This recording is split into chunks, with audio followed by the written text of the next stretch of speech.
All right, we're back after a long delay. Apollo Justice Ace Attorney Trilogy. We are in the final case of the first Apollo Justice game.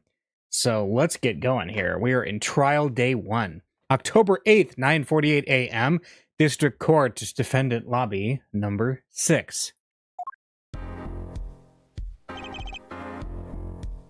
Good morning. So, you're Vera, right? I'm Trucy. Trucy Wright. That's right with a W, but not right. Right?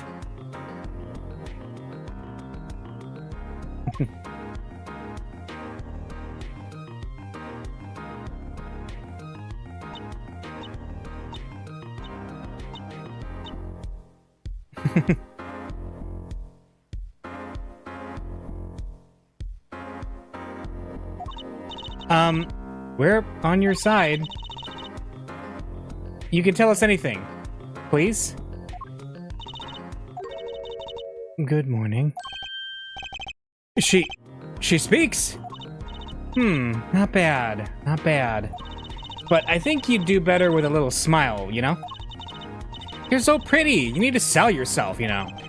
Trucy, let's take it easy for starters.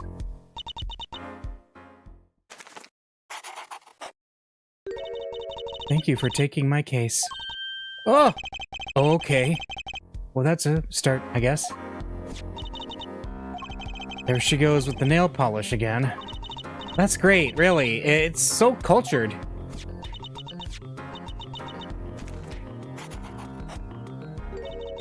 Want to try? Oh, really? Girls.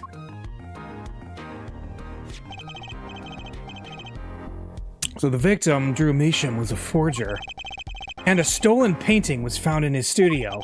A life of crime, really, and maybe one that led to his death. October 8th, 10 a.m., District Court, courtroom number 3.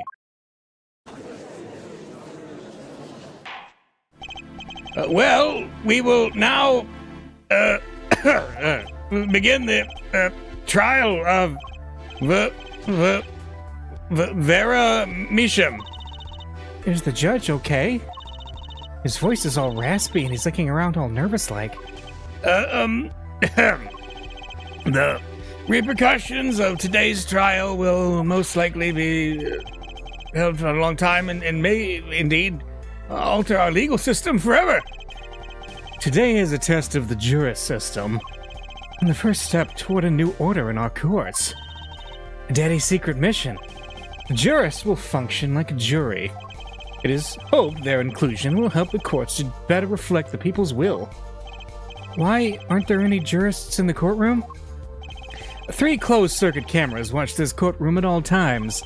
The jurists have access to everything that transpires. And I'm sure there's a bunch of YouTubers watching this too. LawTube time.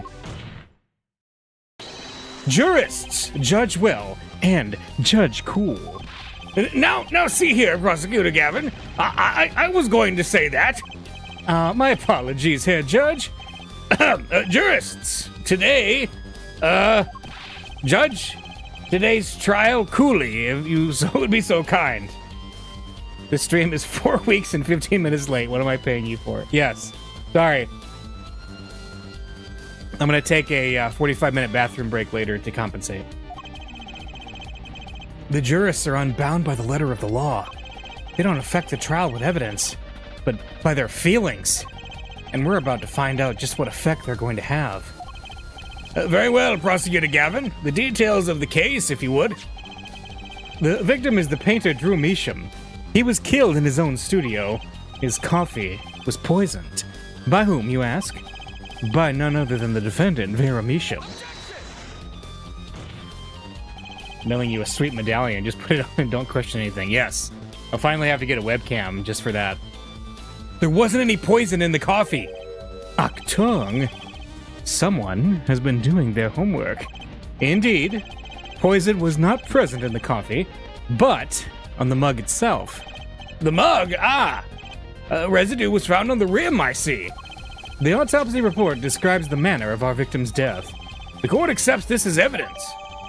Meesham's autopsy report added to the court record. According to this report, the victim's death was caused by atroquinine poisoning, a chemical compound that does not occur naturally. Lethal dosage is a mere 0.002 milligrams. A touch of atroquinine in the body is the touch of the Reaper's scythe.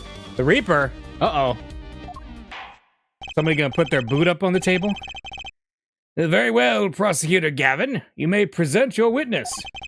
I have for you today a simple man for a simple case. A man who witnessed the murder in its entirety. A journalist, no doubt. The witness will state his name and occupation. Ah, right. Well, for starters, my name's Spark Russell. My job is a lone observer of the world. In other words, a freelance journalist, right? If you don't mind, I'd like to state something here for the record. Yes, Mr. Brushel? I dislike conclusions, specifically the aspect of jumping to conclusions. Preconceptions make Park Sandbox of endless desert waste. End quote. But you are a journalist. You said so yourself yesterday. Well, that's true, yes, but you must understand. I stand before you today a man with a dream. I'm offering you my testimony in exchange for exclusive rights to the story. Scoop turns Mr. Brushel into that Mr. Brushel. End quote. Let's hear your testimony then, shall we? A simple case, Gavin? For me, the jury is still out. Yeah! Witness testimony. The journalist's story.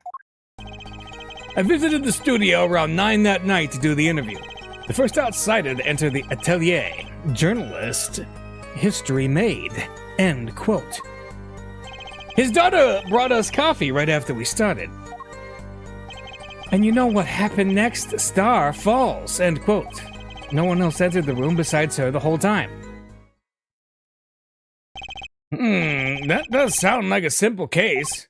Unless you were the one who poisoned him. What are you saying, Judge? Need I remind you, the cameras are rolling today. I felt the need to be a bit dramatic. You didn't do it, did you? Me do a thing like that? Come on, that's like newsmaker making the news, end quote. Who could imagine a journalist being the culprit in a Phoenix Wright game? Certainly not in the Great Ace Attorney. Or even Contemporary Witch Hunt, end quote. I know, wild accusations, rock courtroom, end quote. Rock indeed. Prosecutor Gavin sure looks like he's having fun. I'm so happy for him. Very well, Mr. Justice. Your cross-examination, please. All three things he said aren't funny because they're too real, yes. Yes. I visited the studio around 9 that night to do the interview. 9 at night? That isn't a little late for an interview. If the great painter Drew Measham says come at 9, believe you me, I go at 9. The first, and as it turned out, last interview was such a prolific painter. Right. Can you tell us what it was like when you arrived?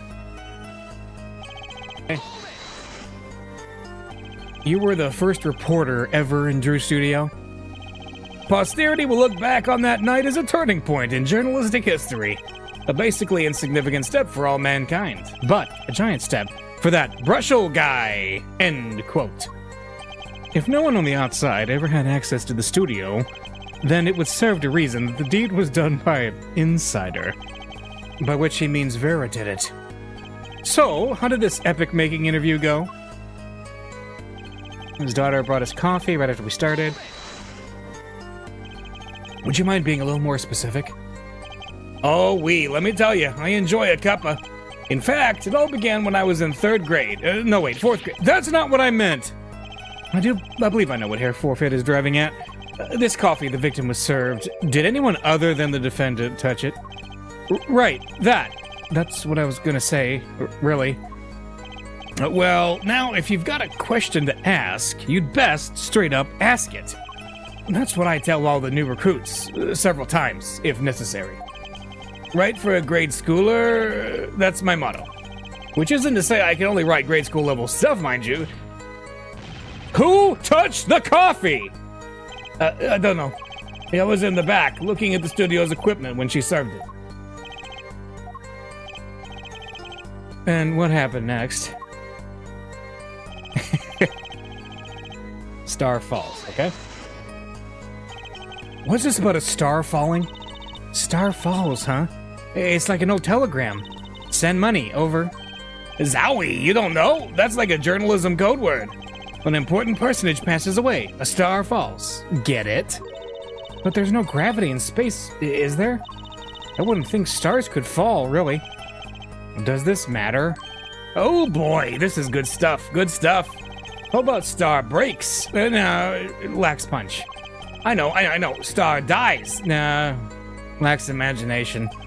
Of course, you could go with Drew dies, straight to the point. I like it. I think we need to hear about something a little more substantial. The moment of death, Brushel's coffee, the star's coffee. Let's talk about the star's coffee. You say Mr. Measham had the coffee too, but did you actually see him drink the coffee? Of course! He who sees it wins, but he who says it wins bigger. End quote. I live in a man sees, eat dog, and writes about it world. Yet. I guess I can't say I saw him drink it, really. He had one so-called sip, if that. Man puts lip to mug. Drinks? End quote. That poison is quite virulent, I hear. My stomach did a so-called somersault, since I'd gulped down that coffee without so much as a second glance at it. Wait, maybe something's there. Some kind of so-called trick. Anyone want to venture a guess, for the record? Does this guy have a pause button? Well, Mr. Justice, did you find that testimony valuable? So, hang on. So he's saying that Measham barely touched it. So let's look at our court record real quick here. The slow-acting deadly poison, atrocanine. But atrocanine was a slow-acting. In before this is somehow the revenge of Godot. Yeah. He's back after 7 years.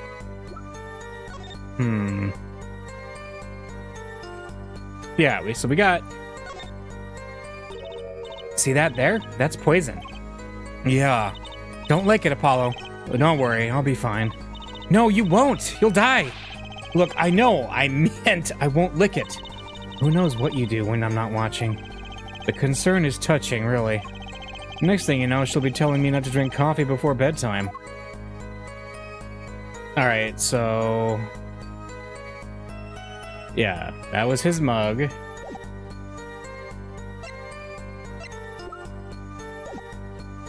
I think it's important. The victim drank his coffee, then immediately fell over. Oh, yes, you can go to press with that one. Your Honor, this is a vital piece of information. Please edit to the testimony. Yeah, the thing is that it says atrocanine is a slow-acting poison. So if Measham drank it, then immediately fell over, then how did that happen? Vital, right. He had one sip, if that, the next moment he was on the floor. So let's present. Yeah. You know what I have a problem with? A particular property of the poison used. Atrocanine. Oh, Prosecutor Gavin was quite clear about the poison.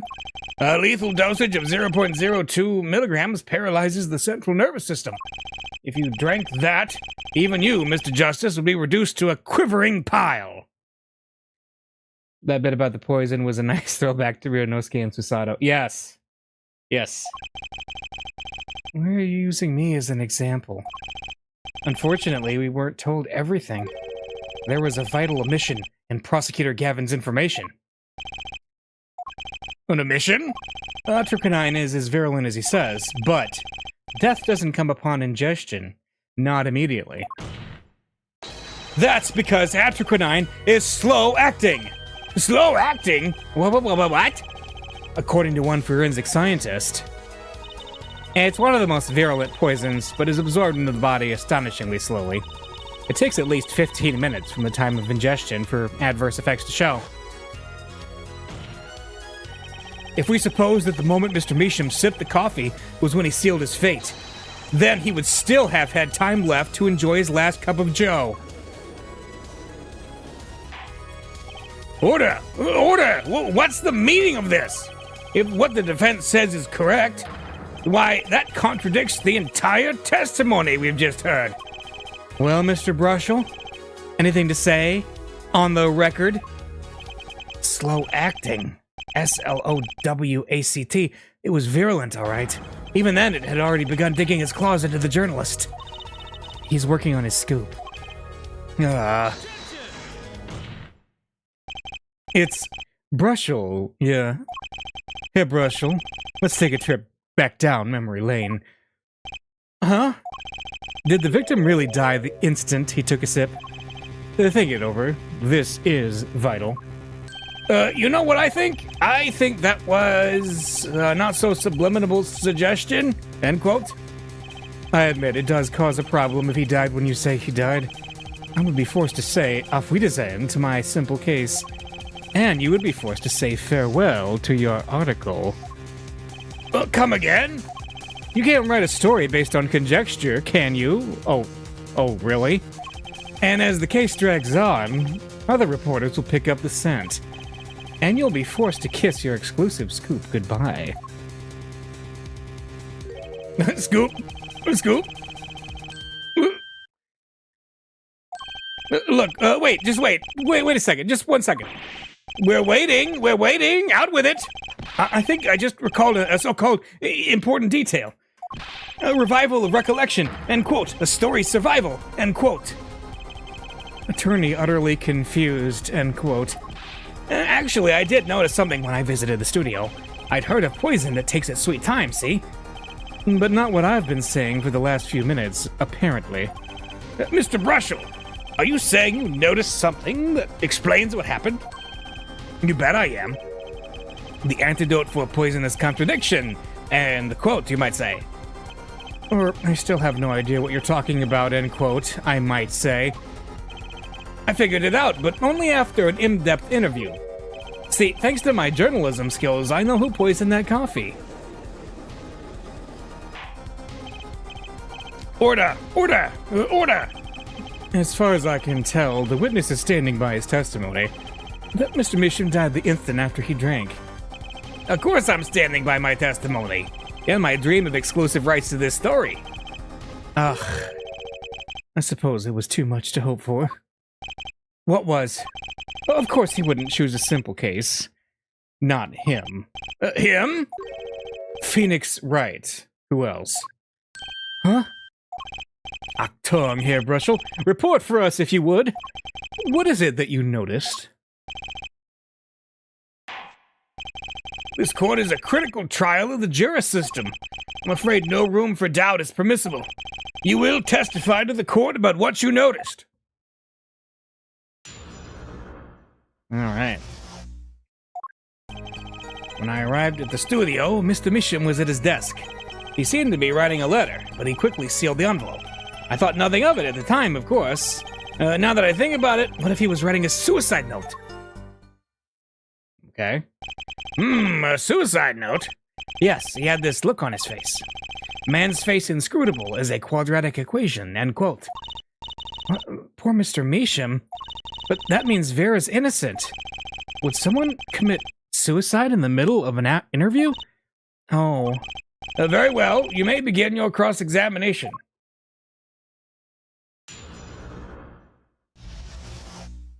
But Brushel noticed, okay? Mr. Measham was at his desk. Oh, hang on. Let's press. Was there anyone at the studio other than Mr. Measham? Well, his daughter Vera, of course. Was anyone beside Mr. Measham and Vera present? Not a single one. Not a cat, not a rat, not even a mouse. The only person who didn't belong to that studio there was you, wasn't it, Mr. Brushel? Yeah. I know what you're doing. I know your game. Attorney uses classic Ramsden phenomenon ploy. End quote. If you intend to suggest that this reporter is a suspect, I'm sure you also intend to present evidence supporting that assertion, correct? In the meantime, let's move along, shall we? Yes. Yes. He seemed to be writing a letter, but he quickly sealed the envelope. Okay.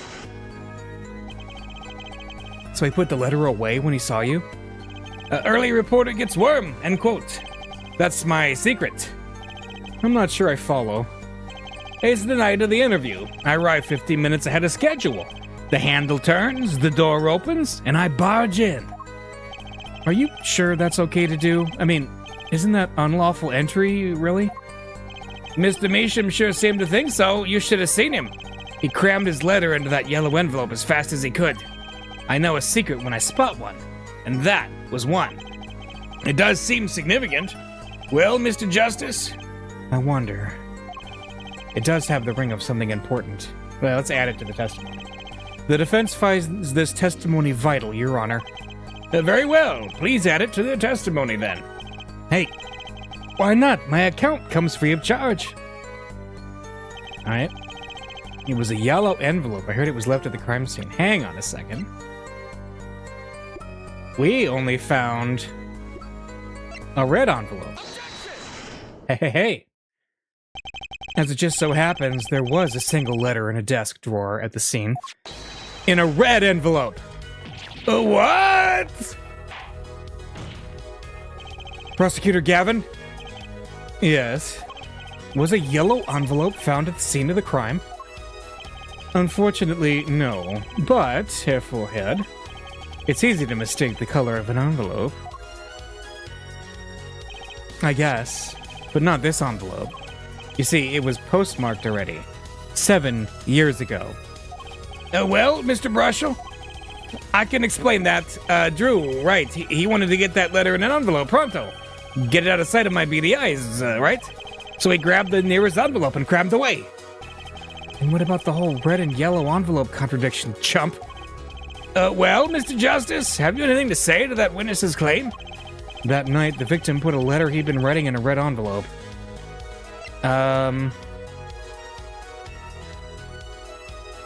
No, because it was sealed. That's impossible. Ah, I like your expression. So full of confidence. It's simple, really. As it just so happens, the defense team investigated the contents of this envelope with the assistance of a forensic scientist. What? Note that this letter is addressed to Drew Measham. Oh? Why would he address a letter to himself? Let alone send a suicide note to himself? I've been scooped! Order! Order! Order! Mr. Brushel, can you explain this to the court? Oh, my, how could I have forgotten? I suppose this happens to the best of us. Reporter gets old, forgets lots, end quote. I'm still waiting for an explanation, Mr. Brushel. Well, that's the thing, see? After he puts his letter in that envelope, Mr. Measham sat there searching his desk drawer for something. His desk drawer? Yes, a stamp. A so-called postage stamp, end quote. A stamp? Well, whatever for? Well, to mail his letter, what else? And then, well, yes, I think I saw him put it in his letterbox. Yes, it was a yellow envelope, and he put it in that box. Well, apparently this yellow letter has nothing to do with this case. Oh, how I wish it did. Just think if that were a suicide note. What a story! Star writes suicide note in front of reporter. False, end quote. As I was saying, that has nothing to do with this case. With that said, yes, Your Honor?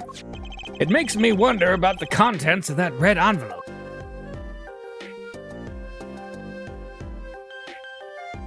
Right. Sign the papers and send in the enclosed envelope with the enclosed stamp within 3 days. Need that remind you... And it was, they were giving him $100,000. $100,000 is quite a good deal of money. So this was from 7 years ago, yeah? So, am I finished here? Am I finished here? I was thinking of, going home to start writing.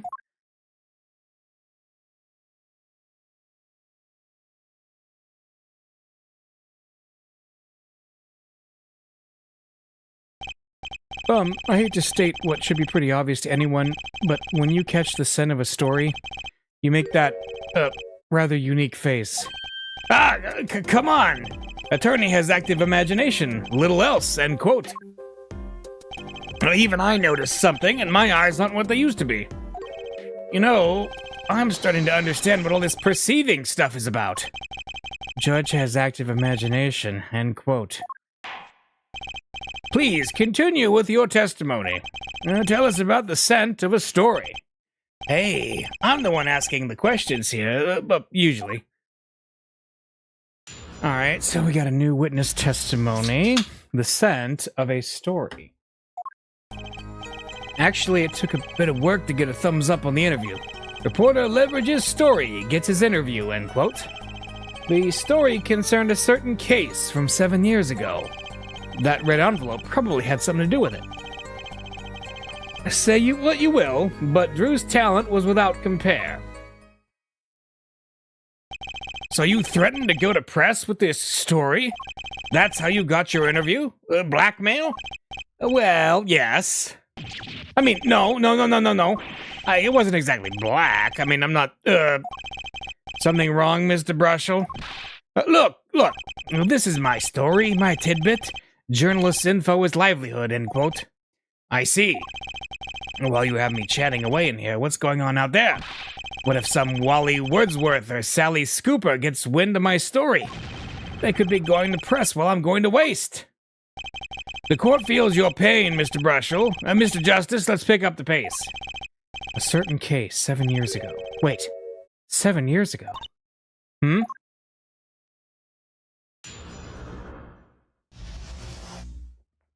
Yep. Took a bit of work to get a thumbs up. We have the perceived backup. The victim, Drew Measham, had an aversion to reporters. Boy, I guess. Not even my considerable charms did much for him. Until I finally got my thumbs up, that is. Maybe you can elaborate on that a bit for us? Reporter leverages story, gets his interview. Okay. Exactly what sort of story was this? Oh, a little one, like I said. Nothing more, nothing less, nothing in between. End quote. I might have suggested I had a lead on this particular story. But I didn't threaten or cajole or nothing, honest. So a suggestion was enough to get an interview. Mr. Measham must have really wanted to keep it under wraps. A certain case from 7 years ago. A certain case 7 years ago? Tell us, what case? Now let me state one thing, Mr. Attorney, and you can quote me on this. I can't talk about that case. Well, why not? It's about journalistic pride, and staunchness, and credibility, and connections.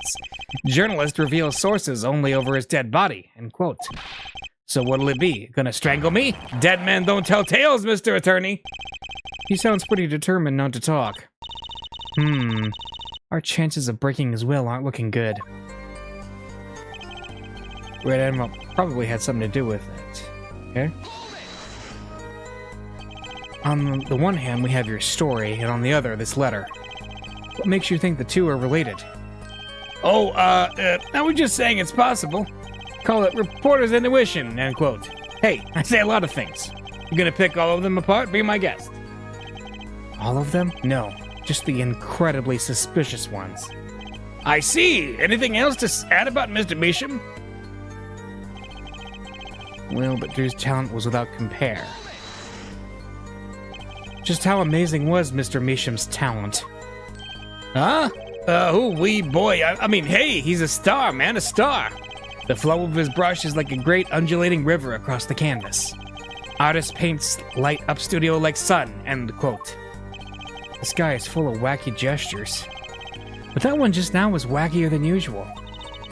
He looks kind of nervous to me, Apollo. Definitely. I'm sensing something different than before here. Maybe it's time to bring out you-know-what. That testimony left a bad taste in my mouth. It all makes sense. Nothing jumps out as ridiculous. I wonder what this story he's talking about is. It must have been good to get an interview with a famous recluse like that. Something powerful enough to drag Drew Measham out of hiding. Man, that's one handsome man. Yes. I wonder. Maybe it had something to do with Mr. Meesham's art. Alright.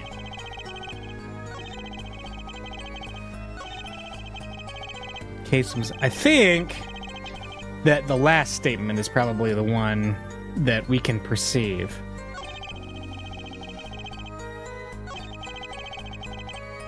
Say what you will, but Drew's talent was without compare. Let me see. Say what you will, but Drew's talent was without compare. Alright. I'm not seeing anything too crazy there. Pass on that. Let's look at the red envelope statement. That red envelope probably had something to do with it. Nah.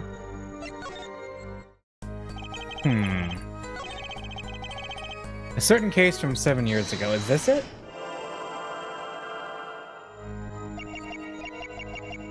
And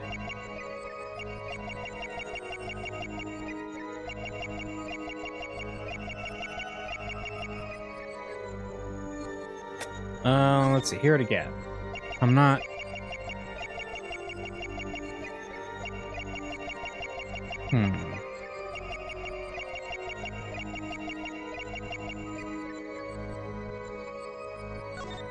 One more time. I'm not seeing anything there.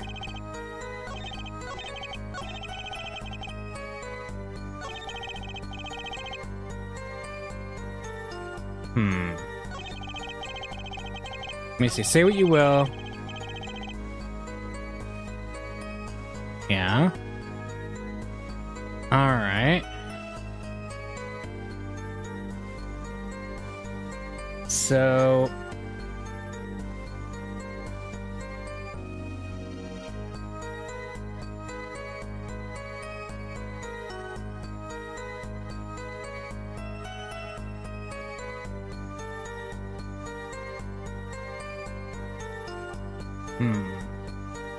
it's got to be because they mentioned it was this one, I think, because that.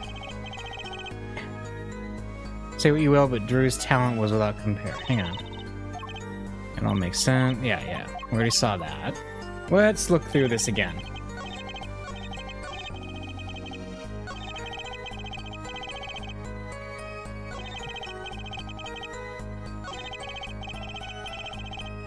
Alright, let's see. His face is normal in this. Let's look down.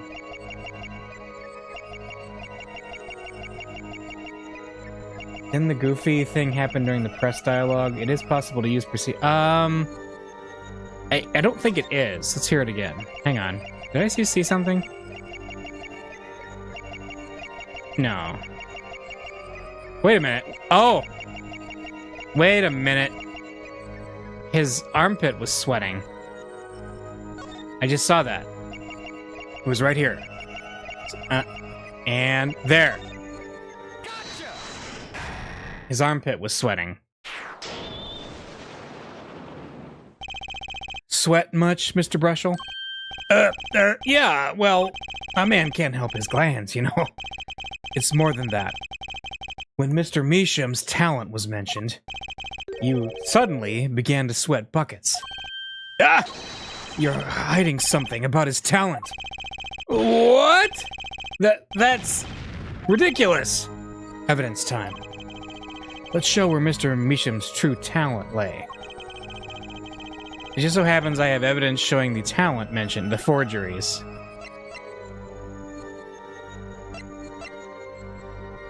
Which one is meant to be the actual? Is it this one? Landscape? I can't help but wonder what the court is supposed to conclude from this evidence. Nah, I was wrong. Oh, other than that you've made a horrible mistake. Man burn bridge, forgets to cross first, end quote. Let's try that again. All we have to do is reveal what Mr. Measham really was. That shouldn't be so hard, right? Alright. Which one is it? Is it the hidden painting? I think it is. Because that's the one we found in the background. Okay, yeah. This painting was found in Mr. Measham's studio. There are two problems with this painting. The first is that it wasn't painted by Mr. Measham. The second is that there was another painting in the studio which looked exactly like this one, except it was only half done. Then we have a letter discussing a payment of $100,000, which suggests a certain business operation. The business of making forgeries. Oh!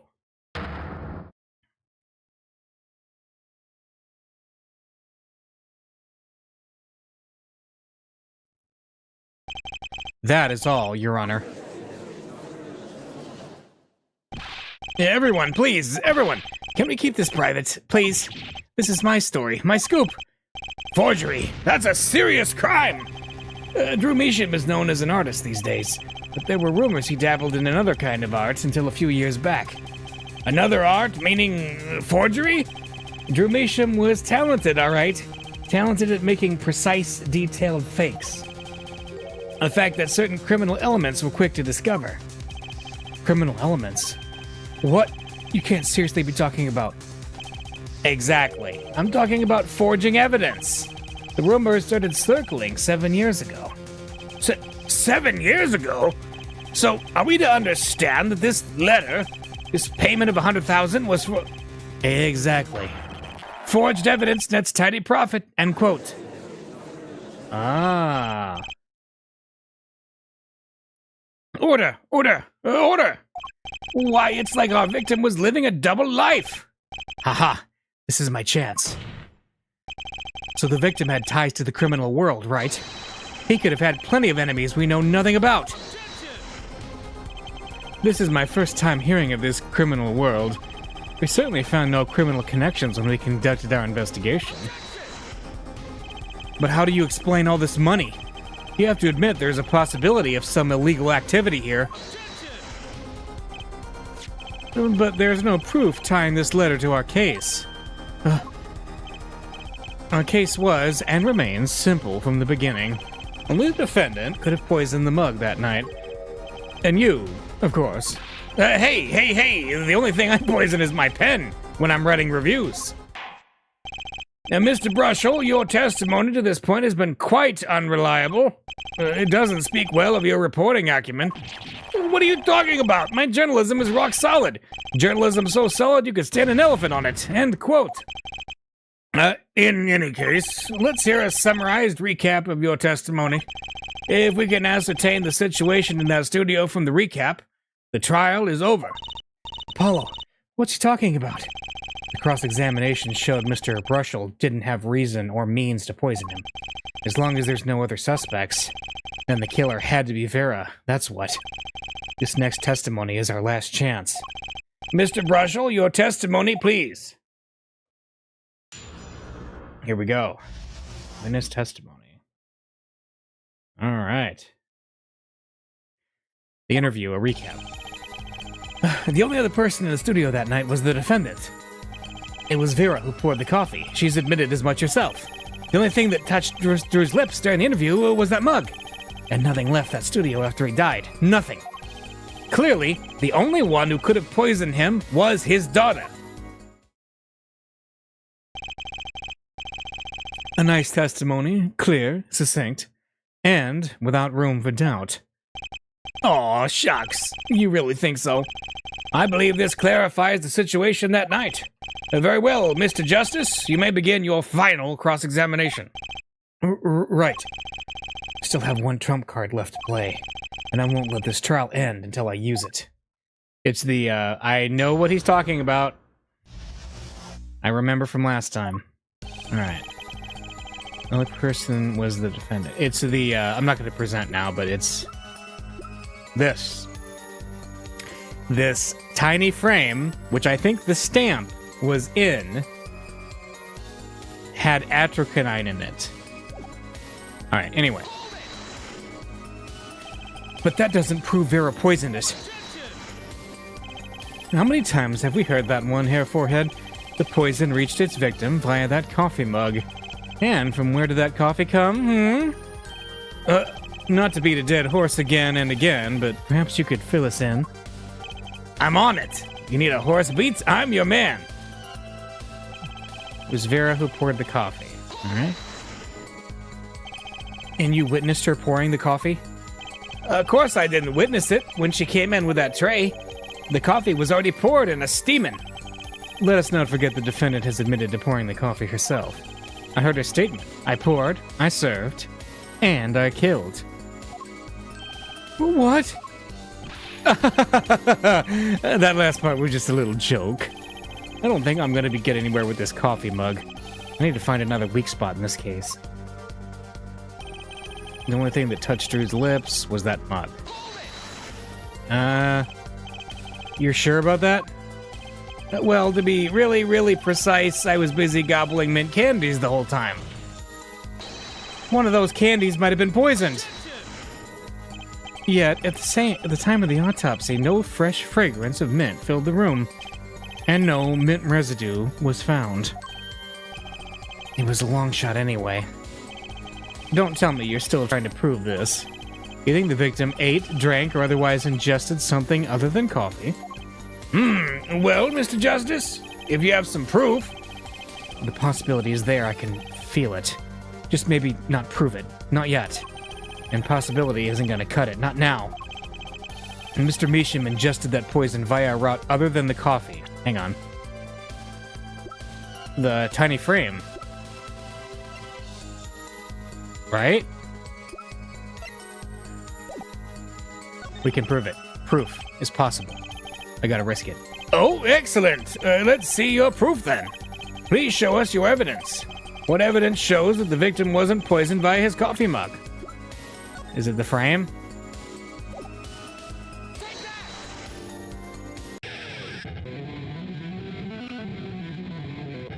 Are we too early? Must I explain this over and over and over? We don't need possibilities here, Hair Forehead. We need proof. I know that. You should also know that every proof has its moment. Perhaps you're a bit early.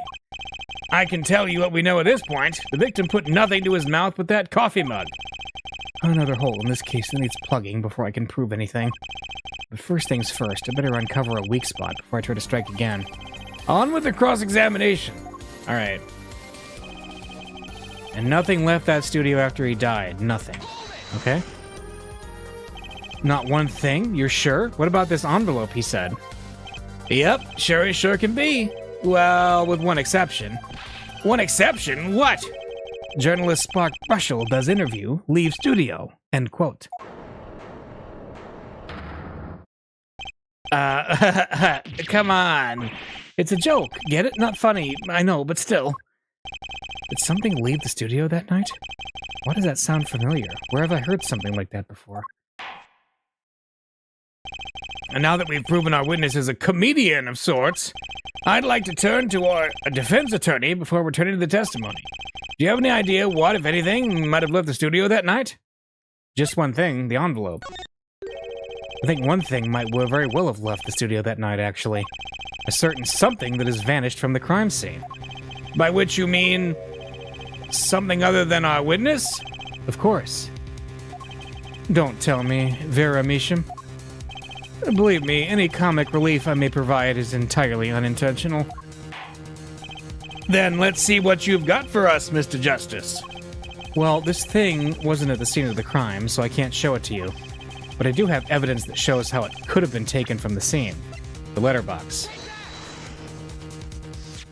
This is the only link between that studio and the outside world. A letterbox? What did Mr. Brushel just tell us when he entered the studio on the night of the murder? The victim had just finished writing a letter. Yeah, I said that. And yeah, it was true. Furthermore, you went on to tell us that he put the letter in a yellow envelope and put it in the letterbox. Ah! But that very same letterbox was empty. In other words, that night, the yellow envelope disappeared. Ah, yes, intriguing. So, an envelope has disappeared from the scene of the crime. Of course, this changes nothing. Huh? He has a point, Mr. Justice. What we're trying to figure out here is how the poison got into Mr. Mish. Is it really important that this envelope the witness says he saw disappeared? Well, if it did disappear, then something did leave the studio that night. That seems very important to me. Very well then. The witness will add this to his testimony. You got it. I still think this fails to change anything here, Forehead. I wouldn't be so sure. A letter disappeared from the crime scene that night.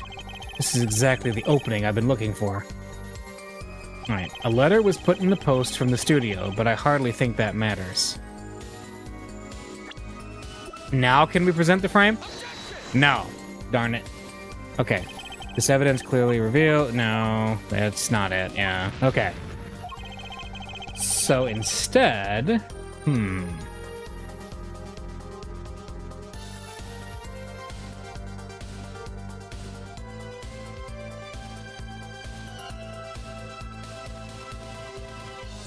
Let's see, I don't think that one... Right.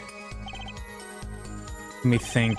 Clearly the only one who could have poisoned him was his daughter, right? What do you think, Apollo? Everything he's saying seems so not flawed. Well, that's kind of what you want from a testimony, really. I need to keep my eye on what matters. How and why was Drew Measham killed? Vera poured the coffee. That's not going to change. But if that coffee didn't kill him, I need to find what did, and prove it. Okay. Was the defendant. It was Vera who poured. Okay, here we go. Let's see if we can present something here.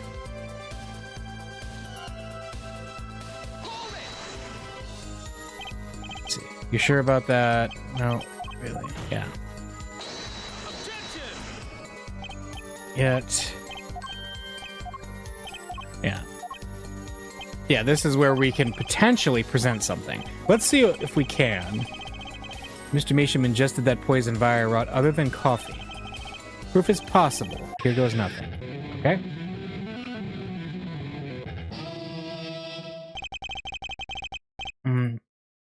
You do understand what we need, yeah?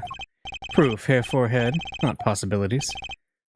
Of course, and Prosecutor Gavin, I hope you understand. I'm ready to give you that proof. Oh, what did you say? I have proof of the disappearing envelope. I saw him writing a letter. I did. Which was picked up by the mailman, I assume.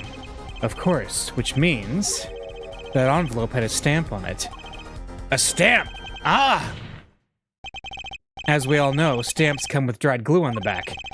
In order to use the glue, you have to wet it by licking the stamp. Yep. No one worth talking to actually licks stamps in this day and age. Even if you wanted to talk to him, you couldn't. He's dead, after all. Okay, so he licked the stamp. But wait, how does that explain the atrocanine on the rim of the coffee mug? If he licked the back of a poisoned stamp, the poison would get on his tongue, yes? What would then happen if you put the coffee mug to his mouth, huh? Those traces on the mug weren't the killer's doing. It was the other way around. What?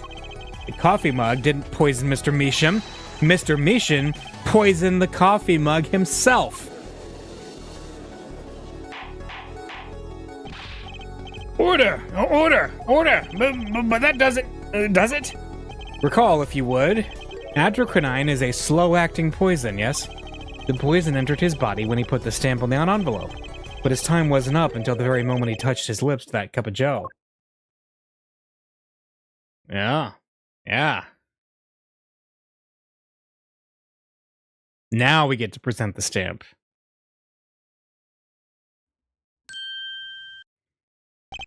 You have something to add, Mr. Brushel? Uh-oh, his nose is picking up another scent. As I believe I mentioned earlier... Well, that's the thing, see? After he put his letter in that envelope, Mr. Measham sat there searching his desk drawer for something. Yes, a stamp, a so-called postage stamp, end quote. Yep. But you know, I don't seem to remember him ever finding one. Maybe he'd just run out. Incidentally, we searched the desk drawer at the scene of the crime. There were no stamps. Not a single one.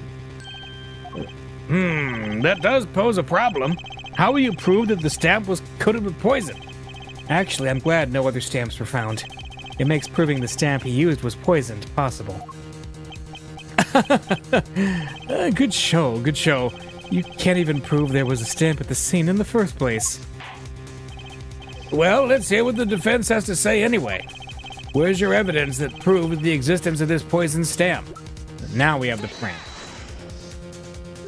Well, that certainly is a cute little frame, and by little I mean really little.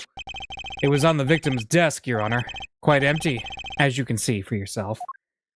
I noticed that too during my inspection. So what? Apparently you weren't as observant as you should have been. You see, when you saw this frame, it was missing something quite important. Missing something?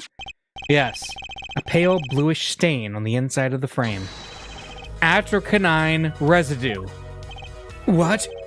Why wasn't I told about this? The frame is only 2 inches square. The face of the frame is even smaller, maybe an inch wide at most. You aren't saying... Oh, but I am. Tell me, what fits in such a small frame? A commemorative stamp, perhaps? Order! The poison stamp was in this frame? Impossible. Prosecutor Gavin? Why would he put something like that on his desk? Don't tell me he had it there so he could commit suicide if the mood struck. Can I say something? I had a thought, see... What, Mr. Brushel? And please stop jittering around like that. The victim was a forger, right? There's a lot of money in that line of work. Forger forges friends and makes enemies too, end quote. So the poison stamp might have been a murder weapon aimed at him?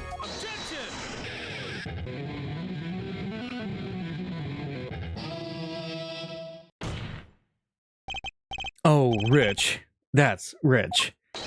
Leave the ridiculous flights of fancy to the Gaviner's song lyrics, please. Finally, something we agree on. The stamp was a murder weapon? Nonsense. Murder is a simple business. Who would go to such lengths? No one. Haha. Oh, I disagree. Come again? Recall, if you would, the victim's reclusive lifestyle. Drew Measham hid from the world. He avoided meetings. His only contact with the outside world was the mail. The mail? Now, if you wanted to kill someone you couldn't meet, but you knew red letters, a stamp would be the perfect weapon. Ridiculous. Where's your proof? I want proof. Show us evidence that this poison stamp was sent to him as a murder weapon. Wait a minute. Please send it... And send in with the enclosed envelope with the enclosed stamp. Yeah, that's it. The red envelope. I might not have evidence, per se, but things are finally starting to come together. But what is it, Apollo? Your fists are trembling. I think I know what happened. I don't believe it, but I can see it. I think I know how Mr. Measham was killed. Well, fill us in, Mr. Justice. A certain piece of evidence points to the truth, Your Honor.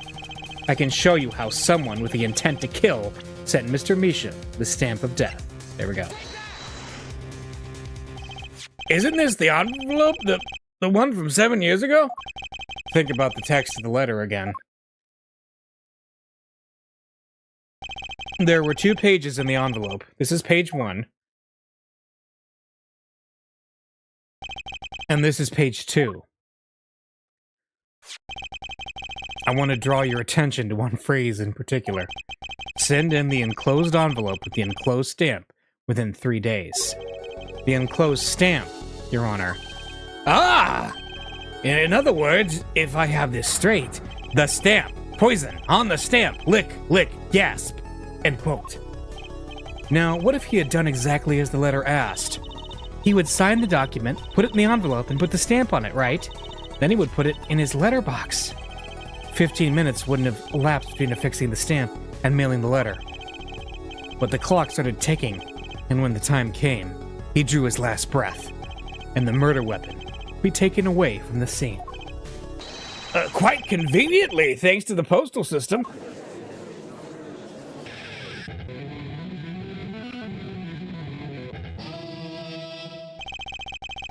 Such a splendid imagination you have, Herr Forehead. Let me confirm one thing with you, if I might. So, this poison stamp was inside this envelope from 7 years ago, yeah? Is that what you'd have us believe? Really? Oh, well, it is a little bit of a stretch, but there's a possibility. Yes, a very small possibility. How small, I wonder? A poison stamp in this envelope. A stamp that then became the murder weapon. How do you intend to prove this seeming coincidence? Well, it was 7 years ago, and we don't even know who sent that letter. And your answer is silence. I see. Very well. I move to... It's not nice to pick on the Fräulein, Clavier. Huh? What? Emma? Wait a minute. It was, Kristoff for a second there. Remember the guy from the first case? Who is, by the way, Clavier's brother? Well, like my Kristoff Gavin impression, did I sound like him? Don't quit your day job. Don't you have a crime scene to be looking after, Fräulein Detective? Someone had to come dig you all the mess you're making of this case. Mess? You know, none of this would happen if you just trusted in science a little bit more. You can find out if that stamp was in that envelope easy. Just trust the science, Apollo. You care to explain yourself, Fräulein Detective? Glare at me all you want, but science is on my side. It's all in the residue, right? That's right, the poison detection spray. Produce the red envelope at once. You can open it on the authority of the court. Right. Oh, okay.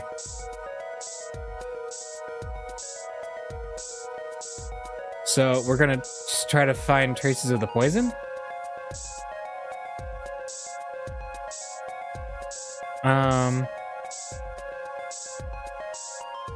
We're not finding anything yet.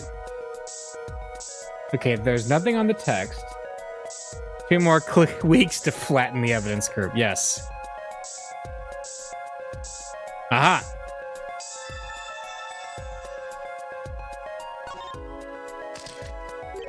Well, would you look at that? No mistaking it. That's atroquinine residue. I don't believe it. A murder weapon from the past.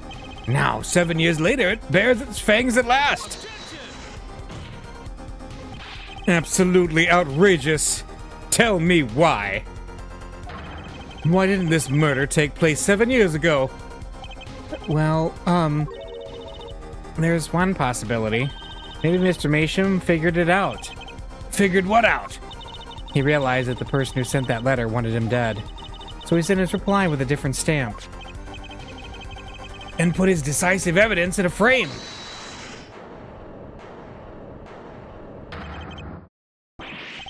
You're still here? Can I make a statement here on the record? I, Spark, Razor Toothbrushel, claim this scoop as mine. Drew Masham killed in cold blood by sender of 7-year-old letter, end quote. No, maybe something more succinct. Star falls after 7-year delay, end quote. Order, order, order! I see no room for further argument here. Though I admit this is all coming as quite a shock. To think that the murder weapon reached his mouth after 7 years. Stamp his ticket straight to afterlife, end quote. Uh-oh, I think the witness is a bad influence on our judge. I see no need for further debate on this matter. The sender of that letter 7 years ago could hardly have been our defendant. Apollo, I think we just won. Very well, this court finds the defendant.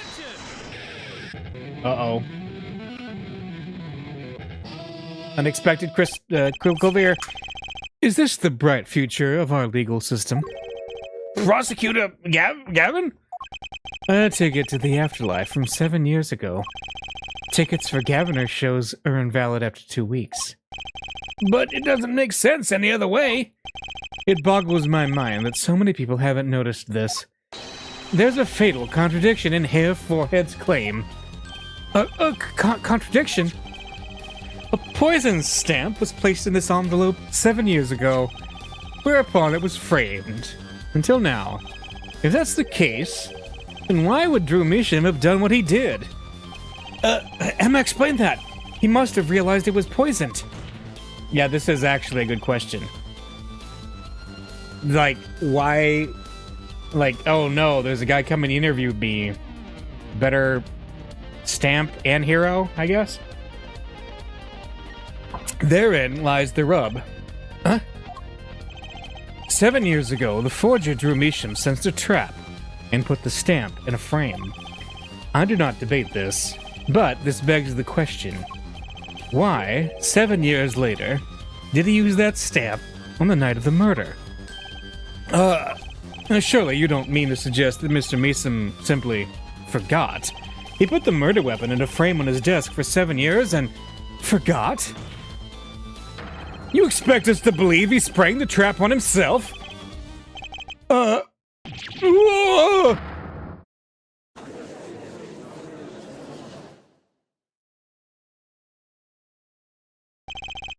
I admit this is all quite shocking myself, it does seem highly unlikely that he would fall afoul of a trap that had been sitting on his desk for 7 years. Apollo, I don't think we're winning anymore. I'm glad to see we're all back in the real world now. Welcome back to reality. We've been waiting for you. Okay, then how do you explain the poison stamp that was in this envelope? The poison stamp? Where exactly is this poison stamp again? Have you brought it to court for us? I see no proof that such a thing ever existed. What about the atroquinine residue, huh? Oh, I agree. That does seem to be atroquinine residue. But, Hair Forehead, it's certainly no stamp. Yeah, but even if your precious poison stamp did exist, Drew Misham never would have used it. That is all.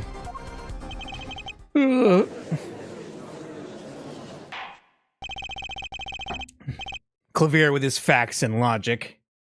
Get out of here. I believe we've come to a conclusion, again. Apollo, were we wrong the whole time? I can't believe it. The poison traces match up. It can't be coincidence. I'd like to bring some closure to this issue sometime this year, Mr. Justice. Yes, Your Honor. Let's review the facts and see where we stand. 7 years ago, Drew Misham received a red envelope. There were traces of the poison atroquinine on that document inside that envelope. A similar trace was also found at the crime scene, on this tiny picture frame. The defense has indicated the possibility of a yellow envelope, an envelope that left the scene of the crime with the poison stamp on it. Yes, but even if this envelope contained a poison stamp, and Drew Misham, knowing this, put it in a frame, he never would have used that stamp. I'm afraid you're right, which means there is a fatal flaw in the defense's case. I haven't been on the wrong track this whole time, I'm sure of it. The traces of atroquinine, the envelope, the frame, and Drew Misham's mysterious death. They're all connected somehow. Well, Mr. Justice, do you have a conclusion for us? The defense stands by its case, Your Honor. We've seen that the logical outcome of the evidence makes no sense, which means that one of our clues must be a fake. Ah, a fake clue? Fascinating. And if we find this fake, your wild fantasies will prove quite reasonable, yeah? The fake clue that's thrown us off the poison's trail is none other than... the red envelope, the frame, or Drew Misham. Well, let's think about this for a second. So there's a fake clue here.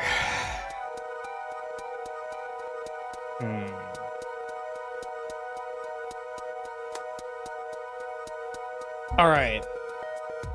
So let's think back to what Brushel said. So Brushel said he didn't knock on the door. He just barges in, and Misham is finishing up a letter. He looks around for a stamp. He can't find one, as far as Brushel was concerned. And he said the envelope was yellow, that was mailed, not red. So... Alright. I'm seeing a case for either the red envelope or the frame. So, like, yeah. I can...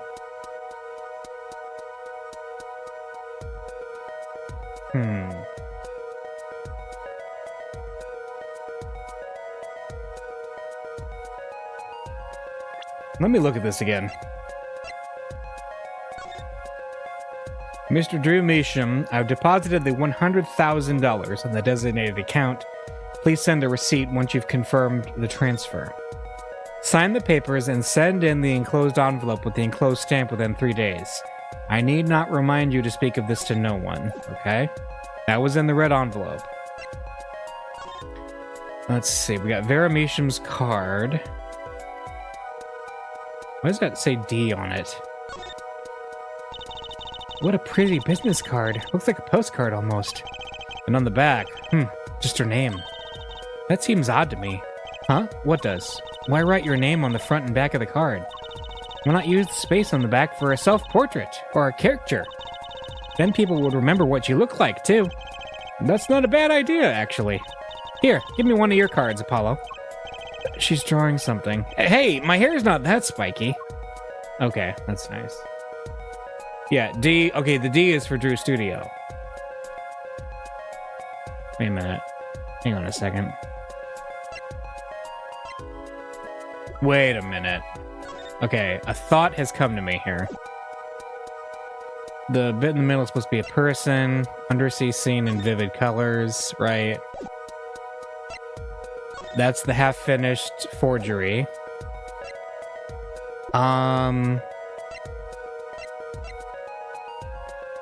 Contains 2 sheets of writing paper. Okay, wait a minute. There is a thought coming into my head here. It might be kind of crazy. But she is a member of Drew Studio as well, Vera, right? What if Vera is also a forger, and this letter was partially sent to Drew and partially sent to her, and that this part of the letter he didn't know about, and he accidentally poisoned himself. So the fake clue... Alright, the red envelope. Let's think about this. So, Spark Brushels, he saw the yellow envelope. The frame is there. We found the frame there. It had the poison in it. He couldn't find a stamp. So the only thing he could use was this. The red, which he might not have known was poisoned if that theory holds. The red envelope was there. It clearly had the evidence in it. And we had we have the poison stamp proof on it. So, what I'm thinking is that the fake clue actually is Drew Measham. That he was the forger that letter was intended for, the second part of that letter, because it says there's 2 pieces of paper. Maybe not both of those were from the same letter. We will see. We'll see. Let's do it. The victim was a fake clue? I'm afraid I don't understand. Okay, let's see. I'll explain. We have an envelope, a frame, and a mug linked by poison. That all makes sense. What doesn't make sense is the victim himself. His actions don't make sense. Yes, okay.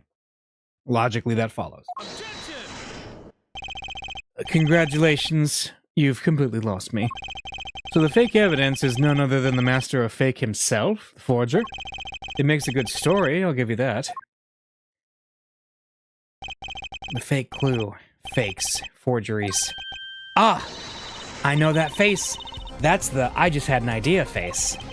I don't know if I'm right, but I'm going with it anyway. What if our forger is the fake? Come again.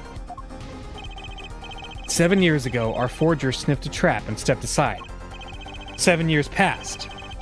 Now the forger stumbles into that same trap and dies. Why? That's what I want to know. because the forger who was killed was a fake. Here we are again. The victim was a fake. One forger smelled the trap. One forger fell into the trap. That's two forgers, and one of them was a fake. Okay. I think we're heading into my theory being correct. Order! Order! Order! So you're telling us that Drew Measham, the victim, was a fake? Well, if he was the fake, who was the real forger? You'd better not be claiming this was some kind of switcheroo. I'm afraid you're going to have to back up your story. Mr. Justice, show us just who the real Drew Measham was. If Drew Measham wasn't the real forger, there's only one other person it could have been, Vera. Understood, Your Honor. Forger Drew Measham was himself a forgery. The real forger was Vera. There can be only one explanation, really.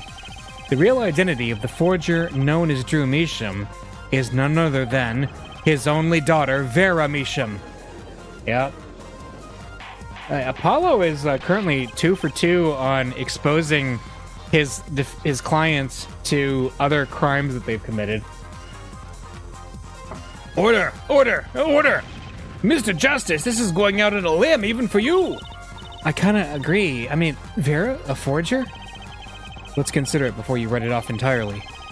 If you look at the paintings in the studio, one fact becomes quite clear.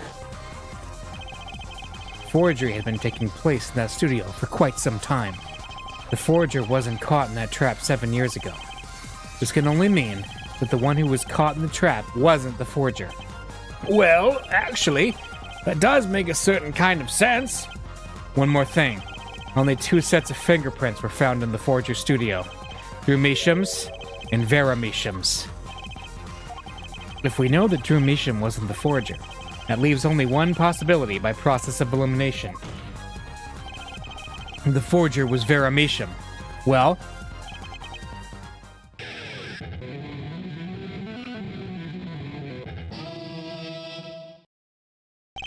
fascinating.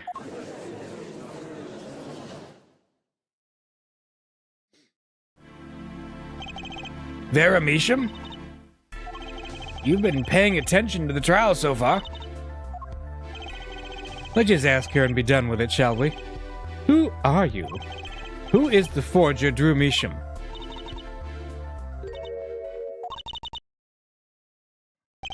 Was that an expression of emotion I saw on her face? She's staring holes into Prosecutor Gavin's face. I'm used to being stared at by Fräuleins, believe me. Though they usually talk to me, too. Tell us, were you the one who forged those works of art?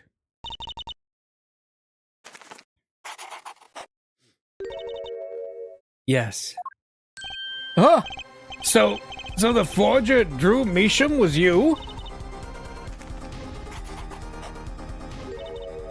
Yes, it was me. What? What? Oh ho ho. The court was in an uproar and it wasn't coming down. We had to break for a 10-minute recess. Alright. So we're having ourselves a recess of our own. Alright, the trial will resume in a minute. I will take a quick break and we'll get back to it.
All right, let's get back to it. Continue to the next chapter. October 8th, 1:24 p.m., District Court, Defendant Lobby number 6. Okay, so where exactly does this leave us, Apollo? Well, the Drew Measham who was killed wasn't Drew Measham the forger, basically. Huh? Well, then who was he? Well, he was actually doing her nails. So, you really made those forgeries?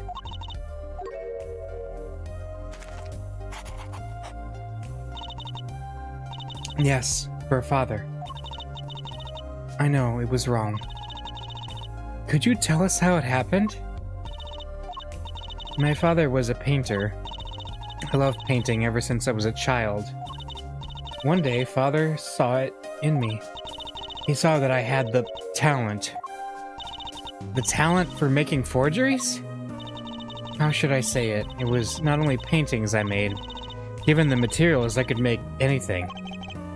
Anything. Father was so proud, and I so happy. But in the end, I was making those forgeries. I have never had a good constitution nor personality. I know very little of the world outside my door. Now, because of me, Father is... Do you know about this red envelope? I remember that envelope. It was some time ago. So you were already you were already creating your works back then? Wait a minute. If that was 7 years ago, she's what, 19? So she was 12? Wow. I started when I was only 12 years old. Oh, so she started. Wow. So the one who figured out the stamp was poisoned. That was... Mr. Justice, it's time. To the courtroom, please. All right. Out of time. Wait, Vera, just one more thing, please. Those 3 paintings in the studio. I painted those as part of my work. Right. See, we checked them out and we saw what was underneath. We saw the rough sketches underneath the 3 finished paintings. Yeah, they had to do with the previous cases. I see. Mr. Justice? Yes? Father, he knew of you. Of both of you. Your late father? He was watching, gathering information. All about the Wright & Co. law offices. But lately, we're not doing just law. Yes, you do tricks, gags to amuse, and play piano. Well, they're not really gags. Yet when Father heard you had resumed the legal business... How pleased he was. Who was Mr. Measham? How am I supposed to know? What if he was Daddy's daddy? Judging from the relative ages involved, I'd say it's highly unlikely. Things are already confusing enough with all these daddies running around. Too many daddies! We know that the victim's daughter, Vera, was the forger. What does this mean for the case? I guess we're about to find out. October 8th, 1:36 p.m., District Court, courtroom number 3. Court is now back in session. Vera seems pretty tense. She's practically chewing her fingernails clean off. Perhaps you could begin by telling us how it all worked. How did you set up this Drew Measham forger persona? There's that stare again. She's drilling more holes into his head. I know it's hard for you, but hey, he's a handsome guy. What's hard? Very well, miss, if you would. Did you really make those detestable forgeries? Perhaps you'd rather answer my question. Were you the one who painted that painting, the remarkably similar one? Yes. I painted it, yes. Father praised me quite highly for it. So, she was the one who made the forgeries? Yet, she did not wish to reveal the truth of their operation. So the victim was a stand-in, a decoy. To the world at large, he was the forger, not her. I've done a bad thing. I have, haven't I? Well, regardless, we need a little more information. About, for instance, this. You have seen this before, yeah? Yes, it was in the desk drawer. Very well. You may proceed with your testimony. Tell us everything you know about this envelope. All right. I created things and Father sold them. This envelope came after my first work. That was other than a painting. Father handled the deal, all of it. I received the stamp that was in that envelope. It was after that job that we moved to the current studio. Okay. There certainly was much of great interest in your testimony. Not that the witness realizes it. Very well. Please begin the cross-examination. All right, okay. I need more information about this forger. This Drew Measham. All right.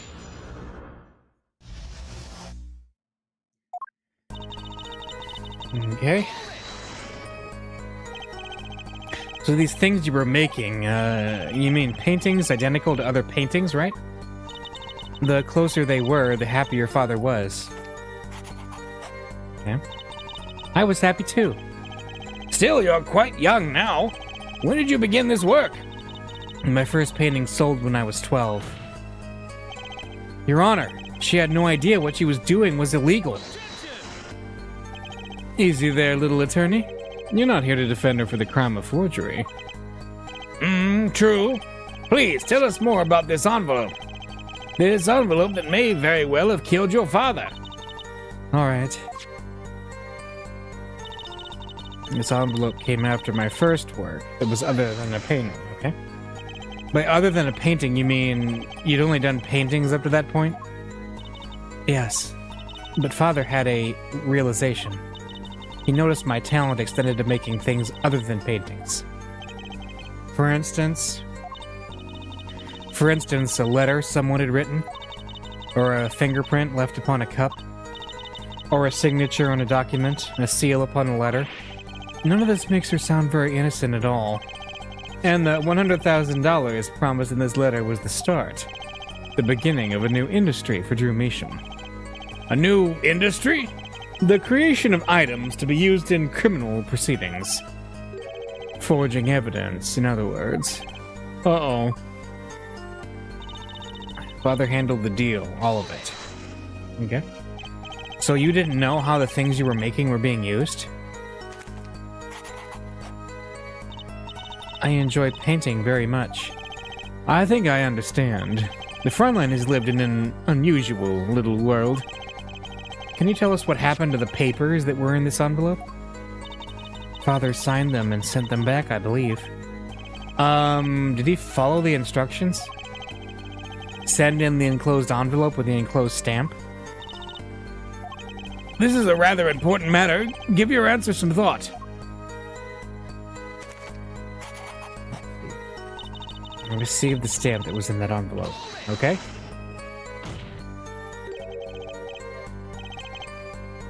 What do you mean you received it? Did I do something wrong? You didn't use that stamp because it was dangerous, correct? Deadly poison on the back. Atrocanine. A moment here, Forehead. Huh? You can't force an answer upon the witness. Now then, perhaps you would tell me, Fräulein Vera, why did you receive this stamp? Is something wrong? It was beautiful. Ah, you mean it was one of those commemorative stamps? Yes, I think it was. So you didn't know about the poison?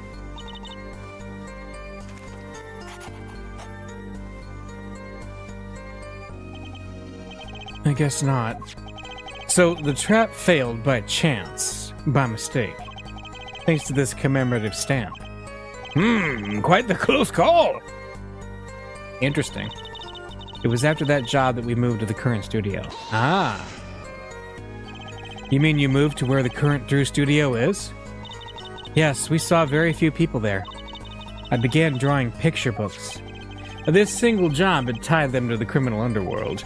I think Mr. Measham wished to reduce their divisibility in the world at large. When we had to meet someone for some reason, Father posed as the creator of the work. So that was the real essence of the artist, Drew Measham. You did the work and he supplied the face. So, you really didn't know anything, did you? You had no idea how much danger you were in.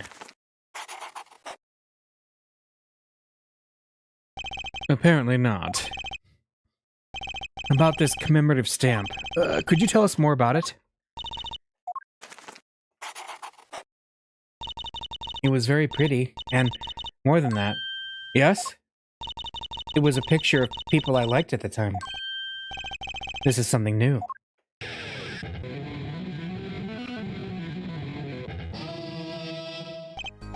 Apparently, we've got some cross-examination yet ahead of us. If you would be so kind as to continue your testimony, Fräulein.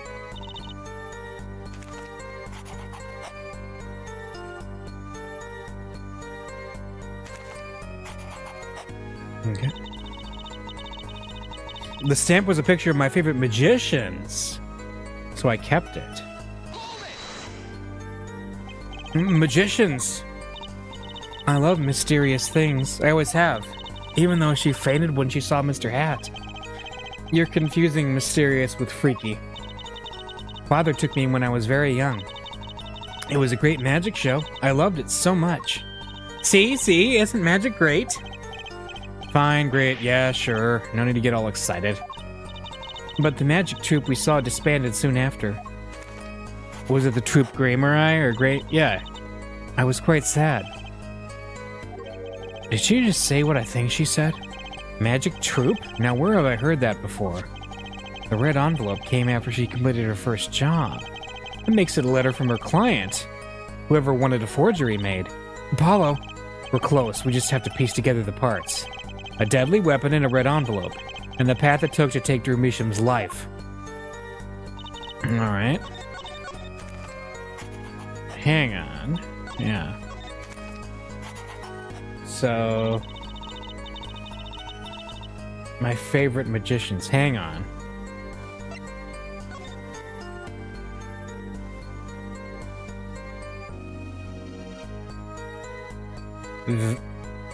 Okay, we got that.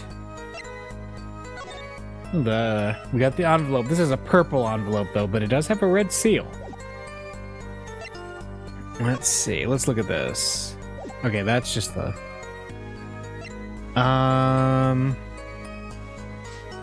of a grand illusion.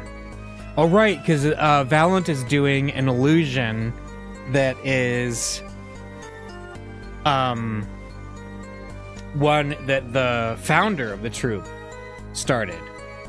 So I wonder if we should present this, because she will know that name, because he was an apprentice at the time that all happened. Let's see. Those magicians you liked. Was it this bunch?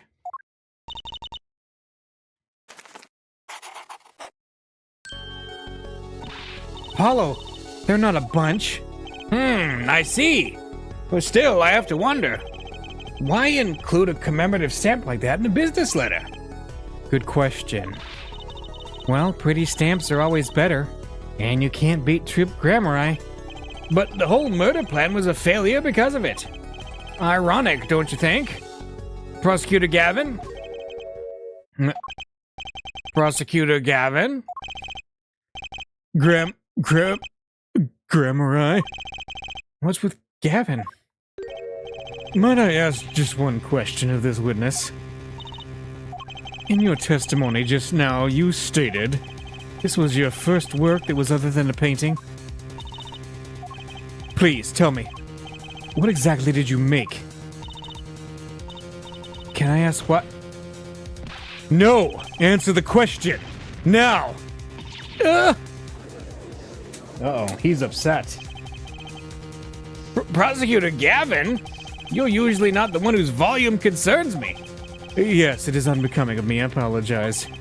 But I must know. Please, Miss Measham, tell me.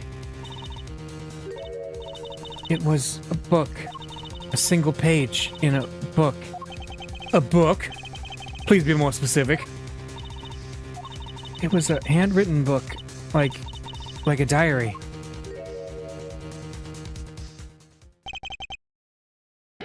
No, I don't know.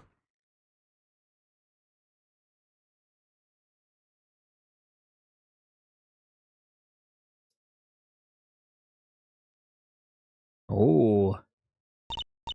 What's wrong with Prosecutor Gavin? He looks like he just saw a ghost. Miss Measham, this book. Was there a picture of a silk hat on the back cover? Yes or no? How did you know?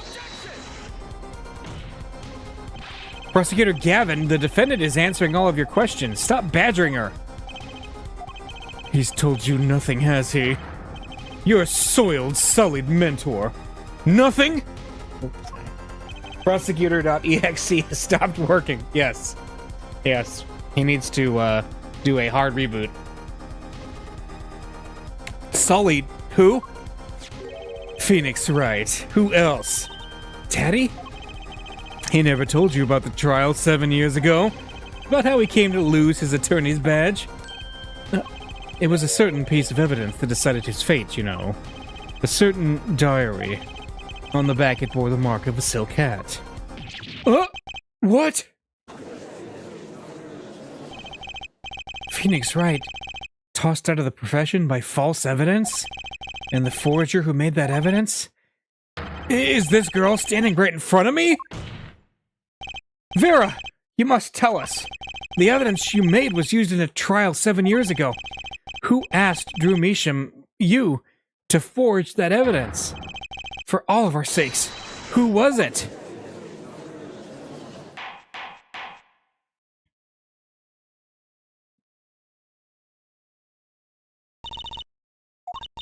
We only met once. You met the client? Well, who was it? It was... What's going on with Vera? She's staring at Prosecutor Gavin's face again. Yes? What? Is there something about me? I remember clearly. I remember who gave me the book, the diary. Who was it?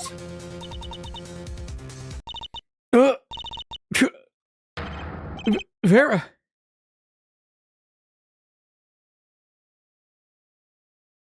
The devil. The devil? The robot devil from Futurama? Defendant Vera Measham, condition unconscious. Examiner's diagnosis, acute atroquinine poisoning. Oh my. This ends the recording of the trial for the murder of Drew Measham. Vera Measham was, during the trial, poisoned by an unknown assailant. The doses were just under the lethal amount, sparing the defendant's life. She is currently in intensive care and is not to be disturbed for any reason. A very simple case at first glance, until it finally began to show its true colors. The long road to the truth takes us to the record of another trial. Hey! Recognize this music? This is the court theme from Phoenix Wright Ace Attorney, the very first game. And the background has now become the court from the Ace Attorney games. Hey, look at that! In some ways, that was the starting point of it all. Oh. And that is where we must go. To find the whole truth. To be continued.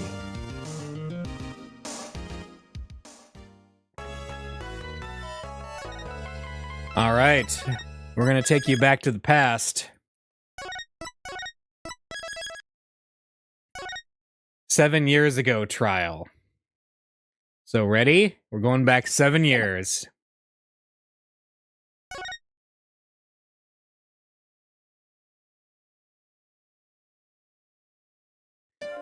Showdown time.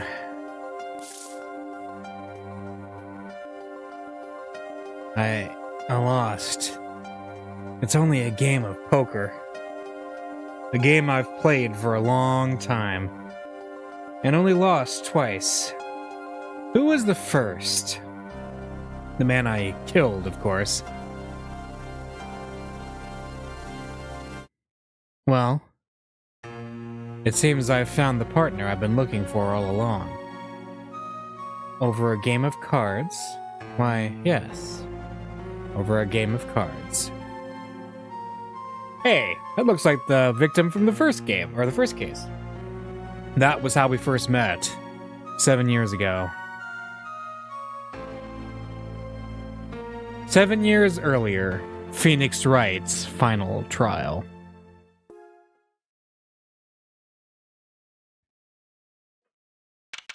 April 19th, 9:27 a.m., District Court, Defendant Lobby number 2.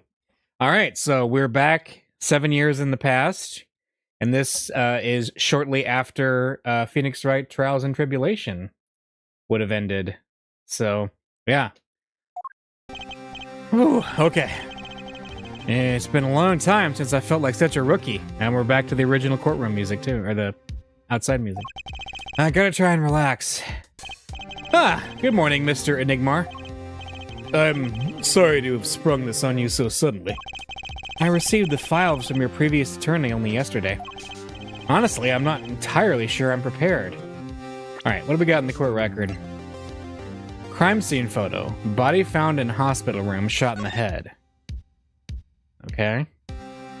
Huh. There's a gun there. A hole in his head, a hole in the doll's head, too. And we got Phoenix Wright's attorney badge. We can look at it too.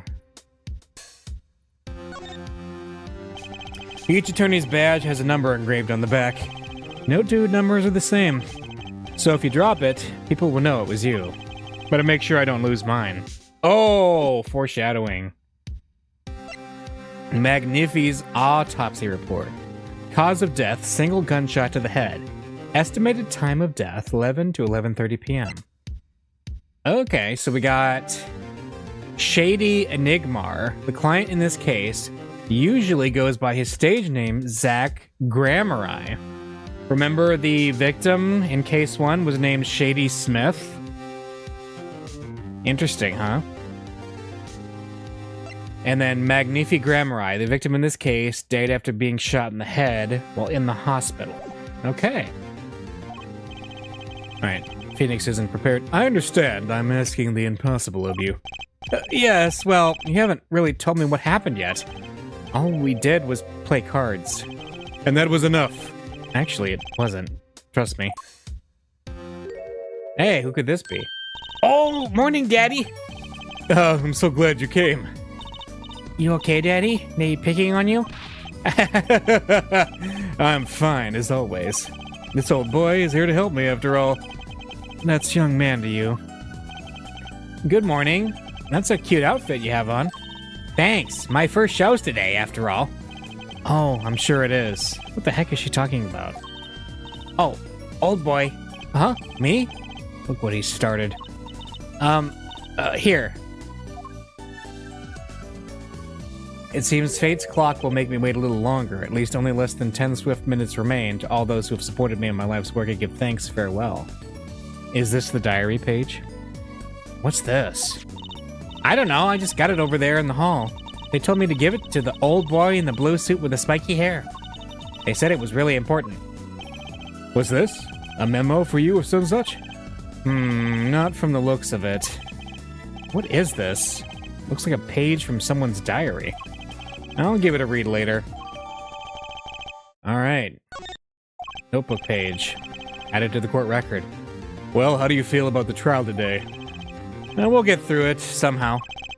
Incidentally, the prosecutor today is a new guy, I hear. Ah, an easy win then, yes? Yeah, they're calling him a true thoroughbred in the history of the prosecutor's office. Of course, there's one of those every year. Oh, Phoenix, he's got the cadence of this series down. Every single year, I gotta deal with a new genius prosecutor. Well, the switching of attorneys just before the trial. I know it is a difficult situation I put you in, but allow me to say one thing, Mr. Wright. Yes? They will not be able to pronounce me guilty today. So do your best, but do not worry. First time a defendant's ever given me a pep speech. I'll do what I can. I see you do not understand. You see, it will be impossible for them to declare a verdict. Impossible? Yes. Isn't that right, Trucy? Yup, you bet, Daddy. My first look at the case was only yesterday, and the information I was given was a tad bit lacking, to be honest. Still, I'll do what I can, for their sake. I believe the curtains will be lifting any time now. I'm in your capable hands, Mr. Wright. My client is Shady Enigmar, known to the world as Zach Grammari, a wildly popular magician, star of Troupe Grammari. His mentor, Magnifi Grammari, was a rare breed of magician. He single-handedly ushered in a golden age of stage magic, until he was shot dead, and Zach Grammari is the suspect. April 19th, 10 a.m. District Court, courtroom number 7.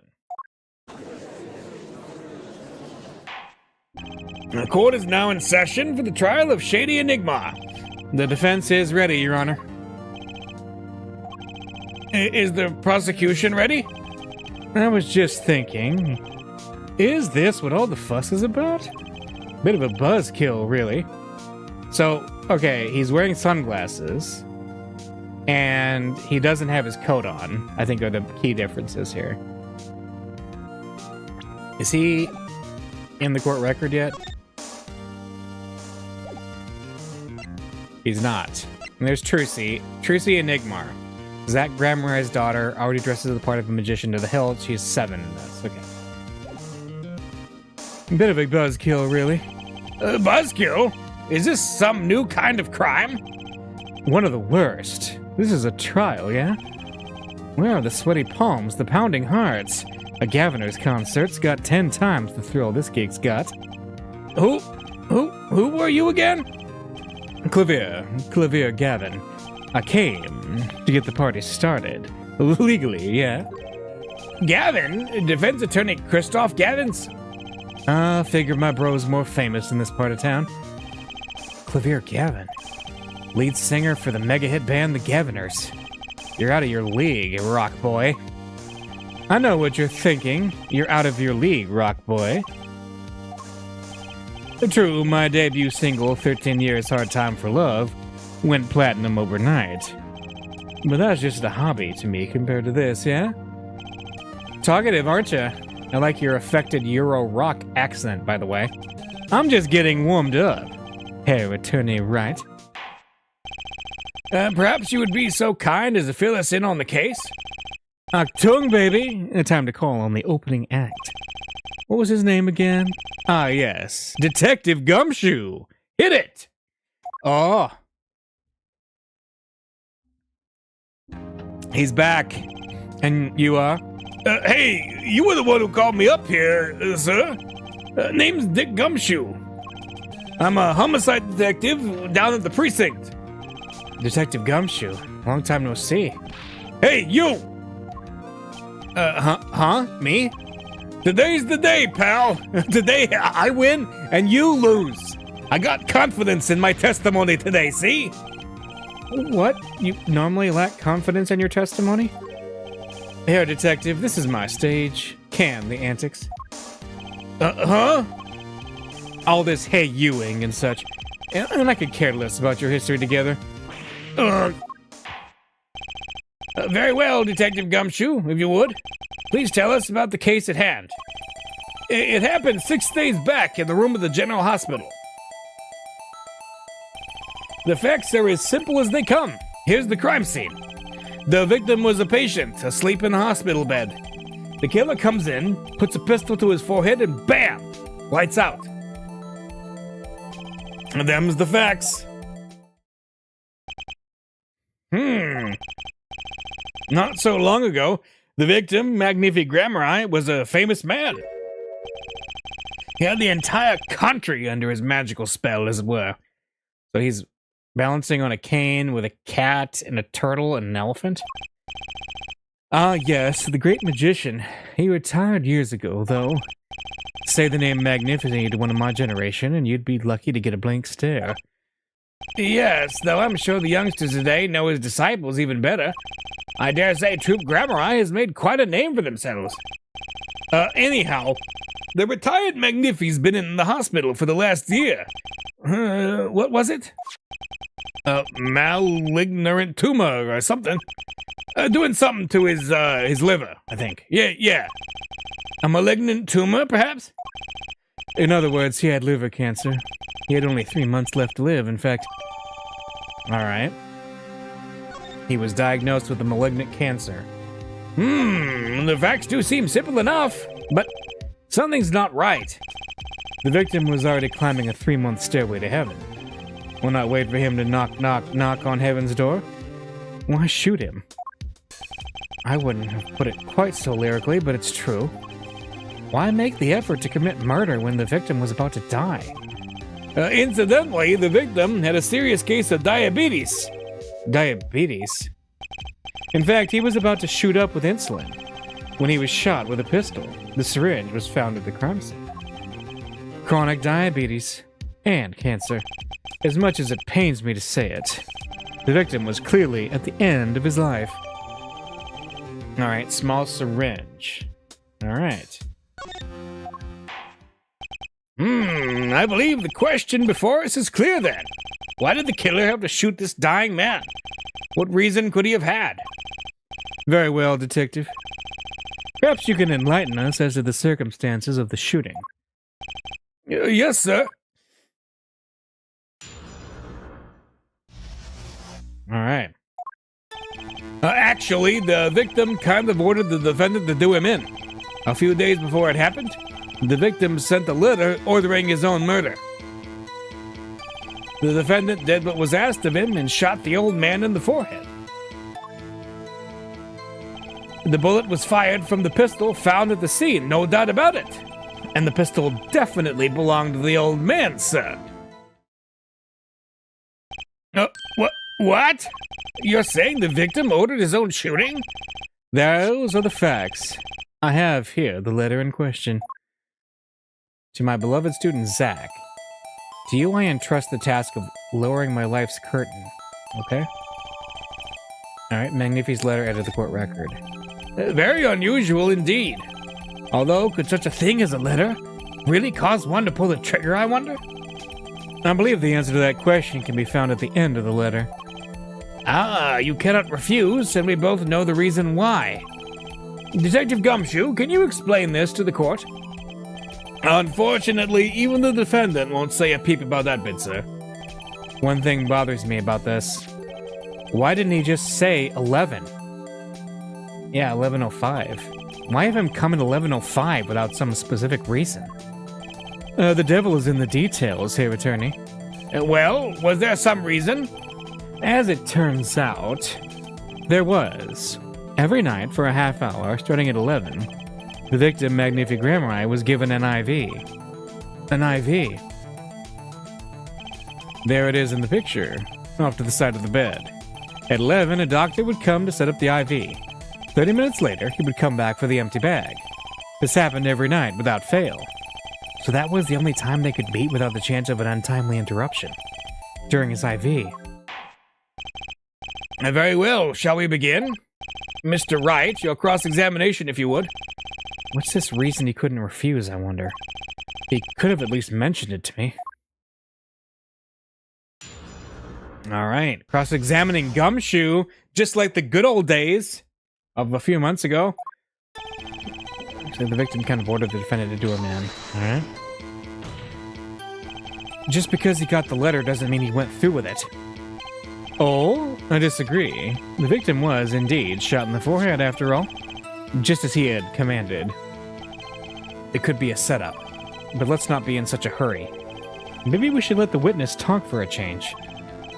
Thanks, pal. Fine, I can play it slow as well as I can play it fast. On with the testimony, Detective Gumshoe. A few days before it happened, the victim sent a letter ordering his own murder, right? And this letter was sent by the victim? There it is. Gotcha. You're all mine this time, pal. Uh-huh. I had the handwriting checked out, of course. It's the victim's, no mistake. I see. Score one for the boys. I didn't lose, I was just ascertaining the facts. So why am I so annoyed? But a letter ordering your own death? Things aren't what they used to be, I guess. I'm not sure this is exactly commonplace even now, Your Honor. So anyway, I guess I'll keep going while I'm ahead. And it was asked of him shot the old man in the forehead. How can you be so sure? Hey, you gotta learn to stop relying on people to do your thinking for you, pal. Learn to think for yourself. Get that noggin cranking. You fail to grasp the concept of questioning, Detective. First, we got this letter. It says shoot in the forehead, loud and clear. I can see that, but I still wouldn't do it. Well, maybe you need to grow yourself a backbone, pal. You fail to grasp the concept of shooting people is bad, Detective. We also found the defendant's pistol at the scene. Traces of gunpowder residue shows that it had been fired recently. Well, Mr. Wright? As far as I can tell from looking at this photo, there seems to be no issue with the prosecution's claim. The photo. Maybe there's something in there I can use. So they're saying the defendant shot the victim in the forehead. I think there's a hole in the prosecution's argument. Clearly, Mr. Enigmar shot something else, didn't pull the trigger. Well, he shot something else, too. The clown has a hole in the forehead.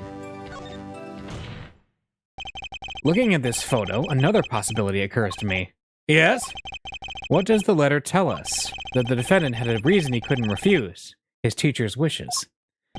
Bingo, pal! That's why the defendant popped him one in the forehead.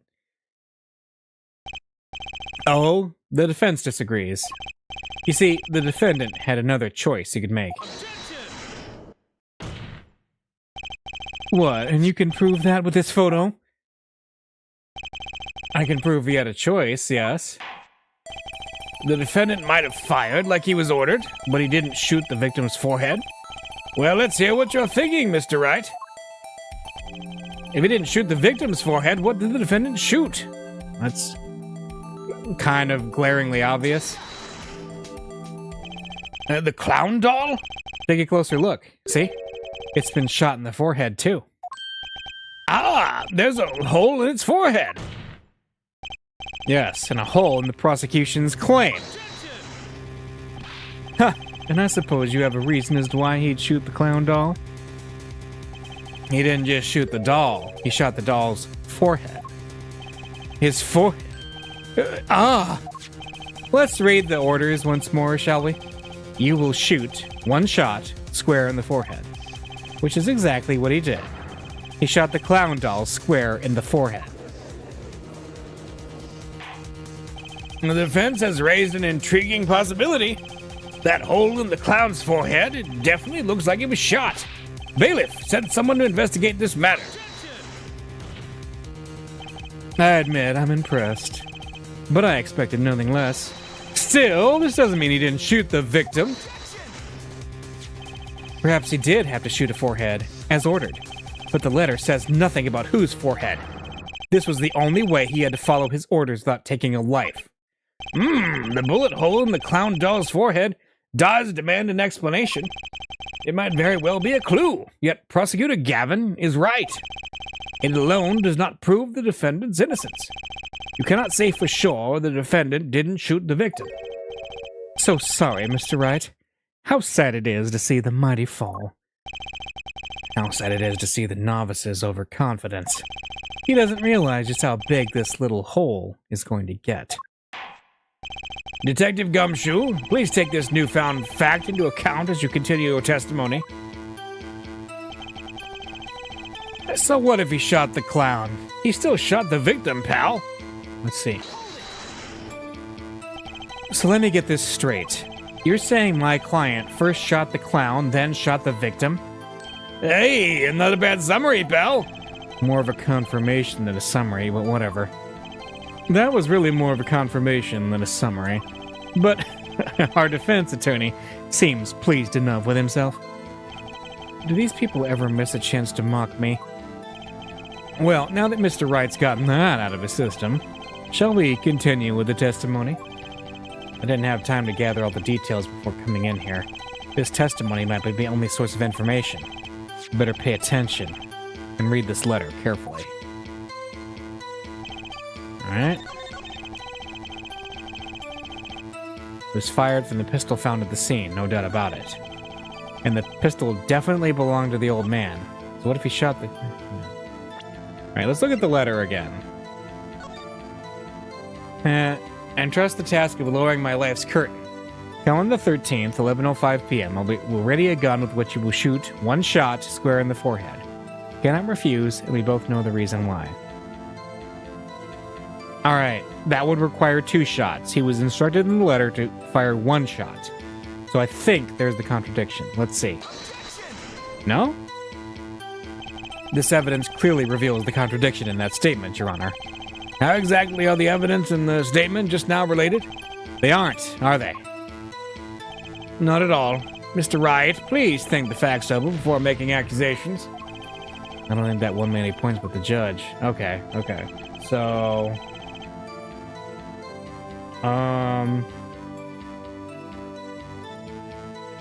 Let's see.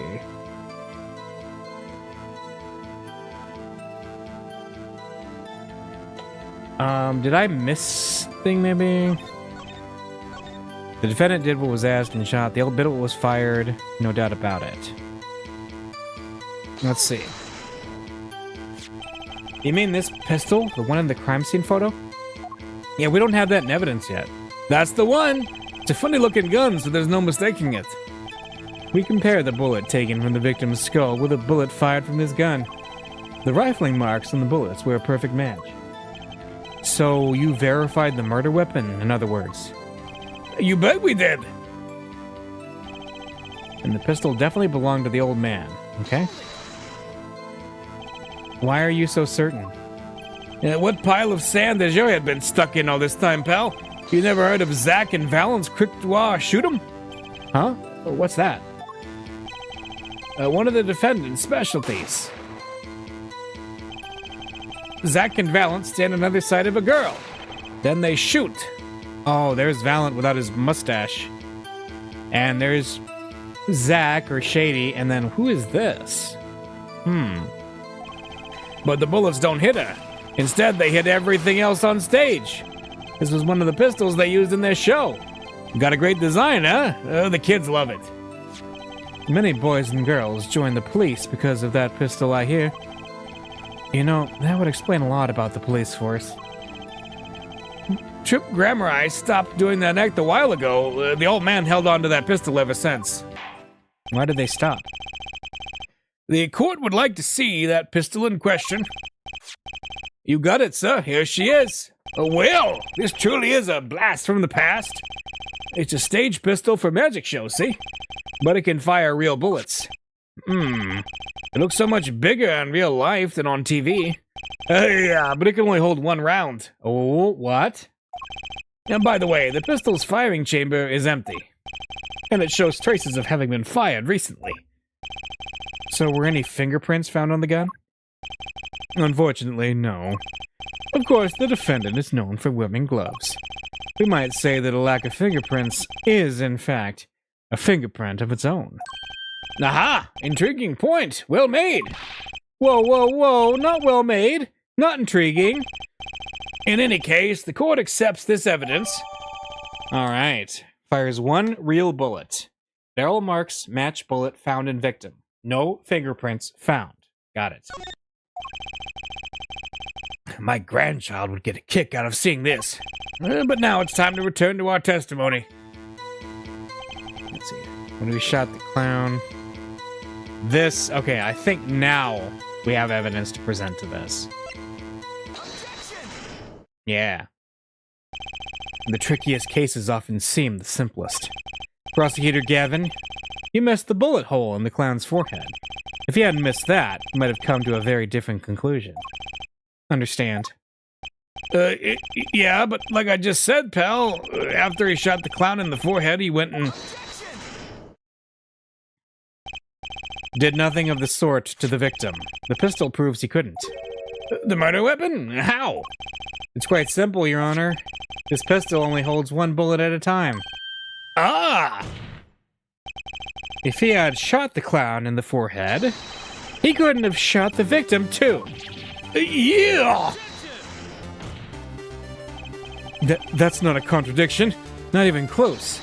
All he had to do was reload the pistol after the first shot. Oh, where did he get the extra bullet? They're not so easy to come by, you know. If you claim the defendant had one ready, then prove to us how he got it.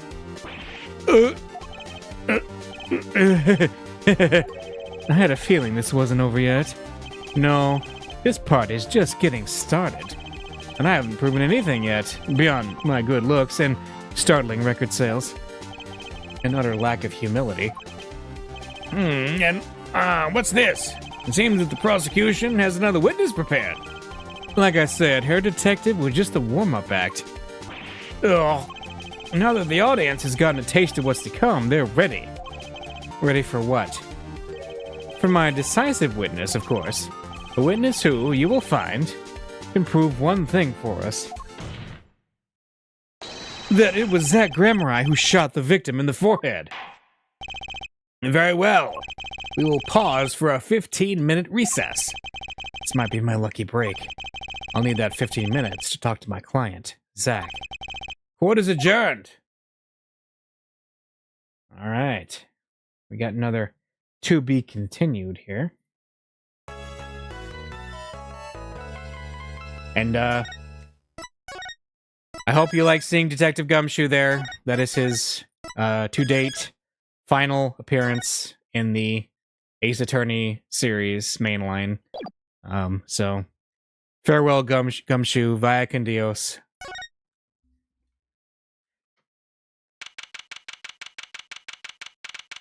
April 19th, 11:21 a.m., District Court, Defendant Lobby Number 2.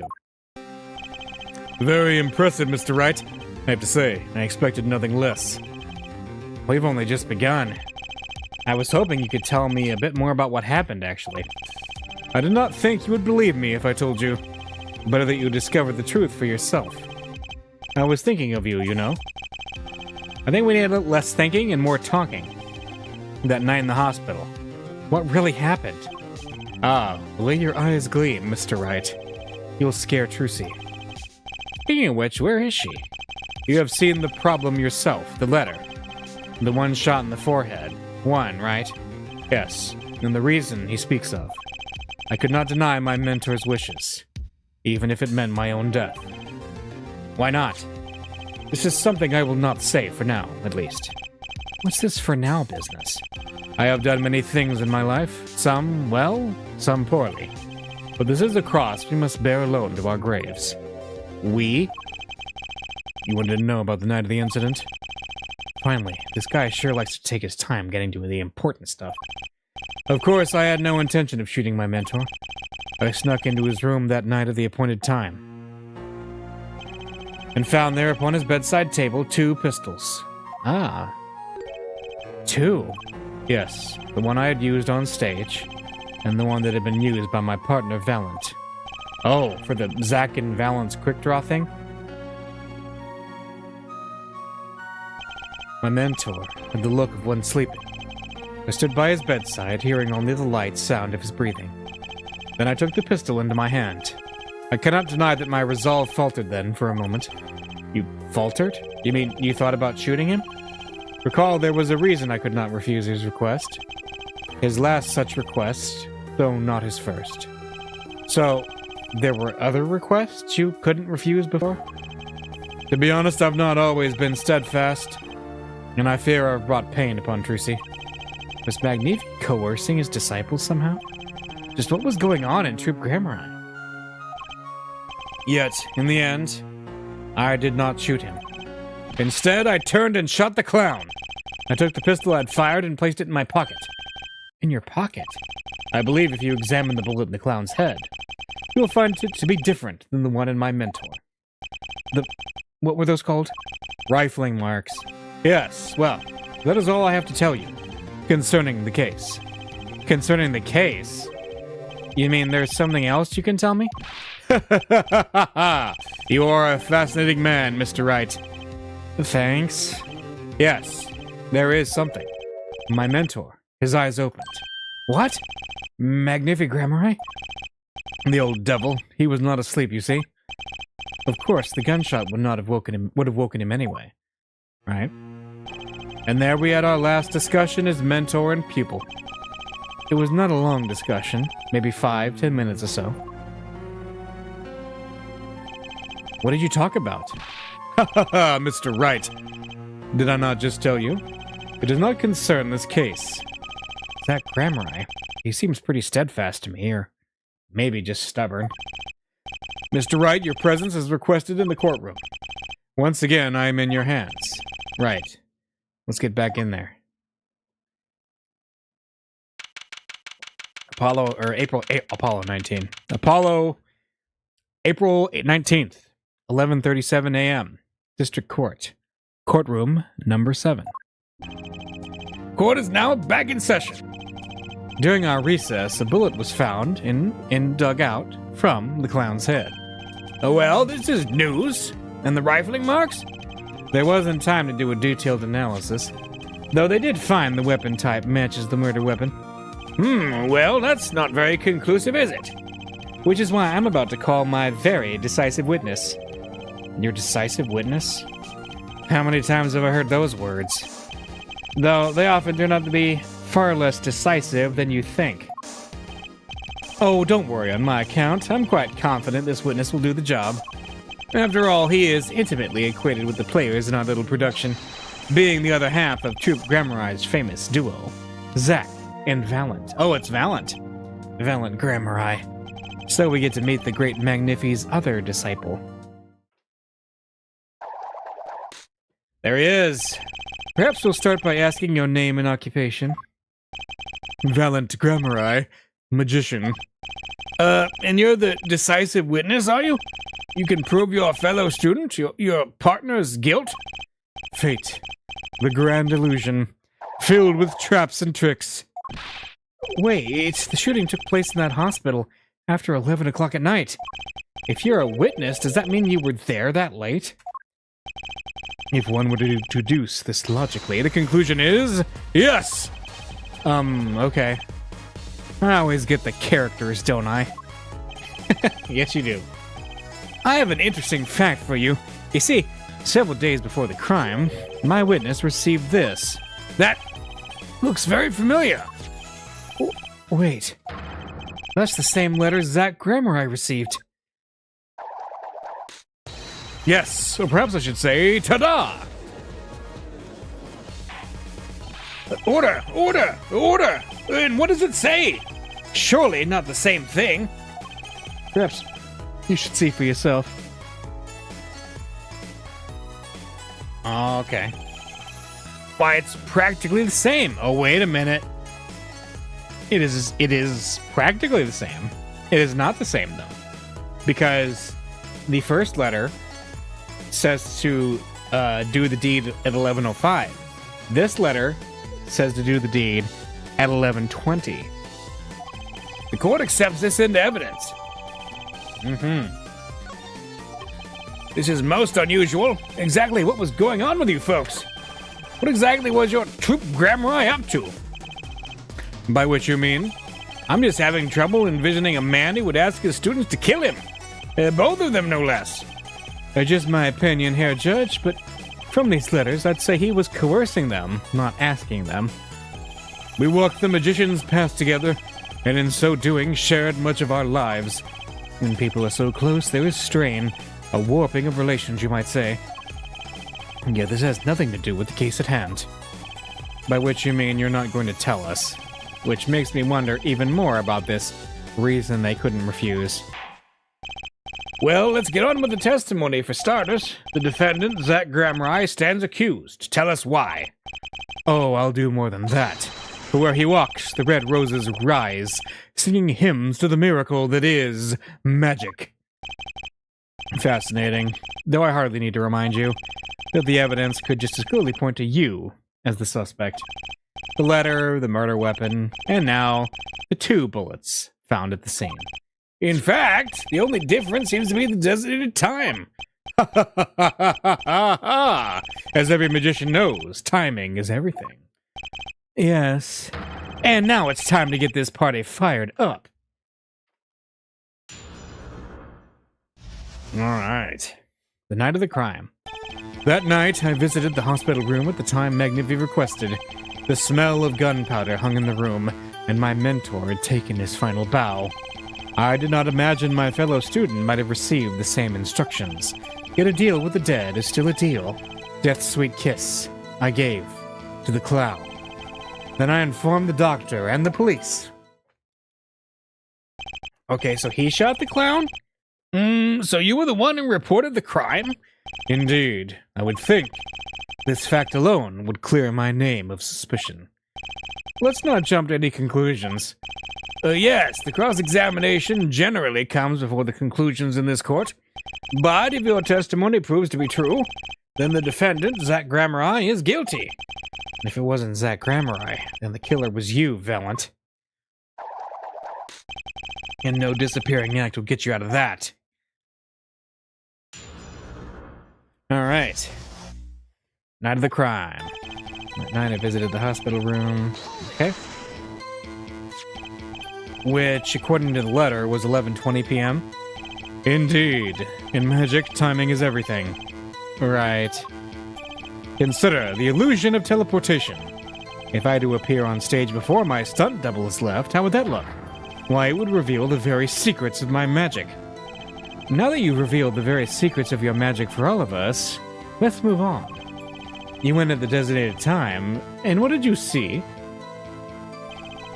Smell of gunpowder, and my mentor had taken his final bow. So, you weren't worried for your own safety at all? I mean, you smelled gunpowder, yes? What if the shooter was still nearby? I did not consider this, to be honest. It is forbidden for a magician to have a good imagination. Okay. Really? Isn't magic all about illusions and imagination? How about this? You were the shooter, which is why you weren't afraid.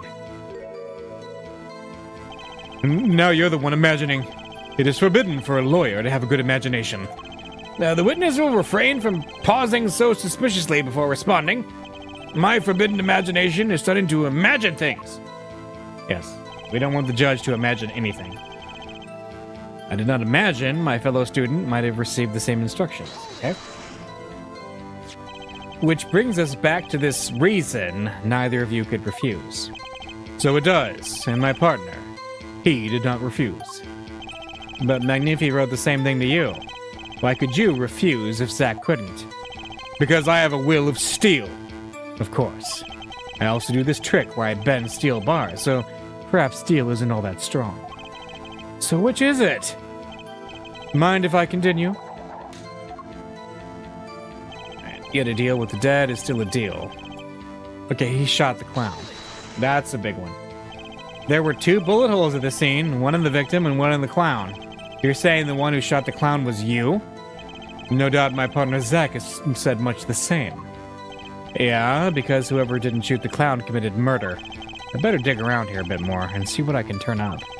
Mr. Valent, let me ask about something else concerning the crime scene. Namely, the number of pistols. How many pistols were there when you entered the room? By which you mean what, precisely? 2 pistols were used in the Zach and Valent quick draw shoot 'em, correct? One for each of you? You are well informed yet. Only one of my old friends sat in the hospital room that night. Okay. I thought that was going to be the critical question because that has been brought up, the fact that there were 2 pistols rather than 1. What did Zach tell me back in the lobby? Right. I had no intention of shooting my mentor. So he saw the other pistol. Yeah. Yep. And he took the pistol with him. I see no problem with that statement. Only one pistol is visible in the photograph of the crime scene, after all. So you picked up that pistol and fired it. Indeed I did. Alakazam! Alakazing! Alakaboom! Is the number of pistols really so important? Let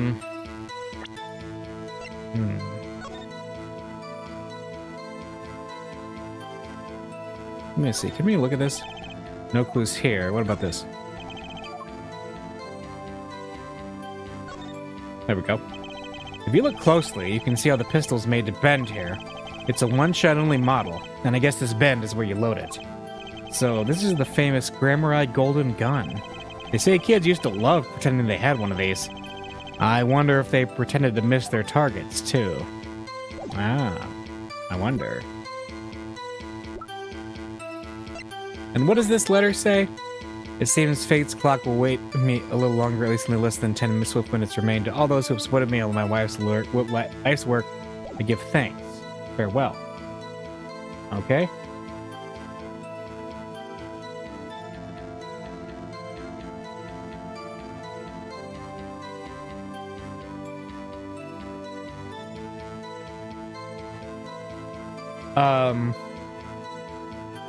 Alright, the other thing I can think of, is it important for the number of pistols? Yes, because of the rifling, because that got brought up again. The number of pistols is quite important, Your Honor. Very well. Please add this detail to your testimony. What can I do but obey? Only one pistol was in the hospital room that night. With it, I shot the clown. Okay. And barrel marks match bullet found in the victim. Okay, there's the problem. The remaining pistol was matched to the victim.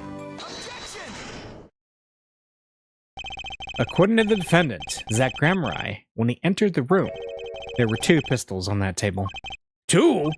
One of those pistols he used to shoot the clown in the forehead. Then he left with it in his pocket. Of course, this is what he would say. Though unlike the hapless clown, we must assume our defendant has some brains in his head. Well, what about what Mr. Valent has told us? You see, there's something about his testimony that doesn't make sense. What might that be? I told you, I took the pistol that was there and shot the clown. That's your story, at least. Huh? But the rifling marks tell a very different story, Mr. Valent. Recall what Prosecutor Gavin told us. We compare the bullet taken from the victim's skull with a bullet fired from this gun. The rifling marks on the bullet were a perfect match. Ah! Mr. Valent, if you fired this pistol, then you shot the victim in the forehead. Order! Order! Order! Well, this is all rather sudden. What have I done? Prosecutor Gavin? Oh, I owe the court an apology. Sorry. Sorry for what? Oh, you see, I was unaware that 2 of these unique pistols were crafted. The analysis of the rifling marks only proved the type of gun that fired them. But that's not what you told us before. You said you'd verified the murder weapon. Which is why I'm apologizing to you now. Quite sincerely, I might add. Would you hold me accountable for a mistake made in my youth? That was just this morning. I am still young. And I might add, it wasn't really my fault. If the defendant had only admitted he took 1 pistol from the scene of the crime, we would not be having this pleasant discussion now. Huh? Valent Gramurai? Yes, Your Honor. You were presented to this court as a decisive witness, but you've proven to be more divisive than decisive. Yep. You'll see in time. Huh? The testimony so far has merely been a review of the facts. The proof comes next. Care to elaborate, Prosecutor Gavin? When Mr. Valent entered the hospital room, the victim had already been shot. As his next testimony will prove. Herr Wright, the real fight is about to begin. Bring it. Very well. The witness will now testify to the court. Help us determine who shot what. All right. Who shot what? All right. I arrived in the hospital room at the appointed time, which is to say 11:20 p.m. After discovering the body, I fulfilled my obligation, then called in the doctor. The doctor examined the body before the police arrived. It was quite clear about the time of death, 11:10 p.m. And the one in the room at the time was my partner, not me. Okay. Those times are rather close, you have to admit. You're talking about an alibi established over a matter of minutes. To use a 10-minute discrepancy as the basis of your alibi is easy to explain in this situation, Herr Judge. For example, take our debut hit single, 13 Years Hard Time for Love. Cue to the song, press the play button, and it will play for 2 minutes 15 seconds. Do it 100 times, the result is the same. Their debut single was only 2 minutes and 15 seconds long. What a ripoff. Magic is a world of utmost precision. Hocus pocus requires admirable focus. And in the time of death, determined by the doctor there, is an incontrovertible truth. Very well. The prosecution warns us that we're dealing with rather precise times, and we can expect the cross-examination to require the same level of precision. I would hope the defense refrains from its customarily broad, sweeping accusations, lest we blur the focus this case so clearly demands. Point taken. Baseless remarks will result in a penalty. Carry on, Mr. Wright. Carry on, Wright. All right. Let's see.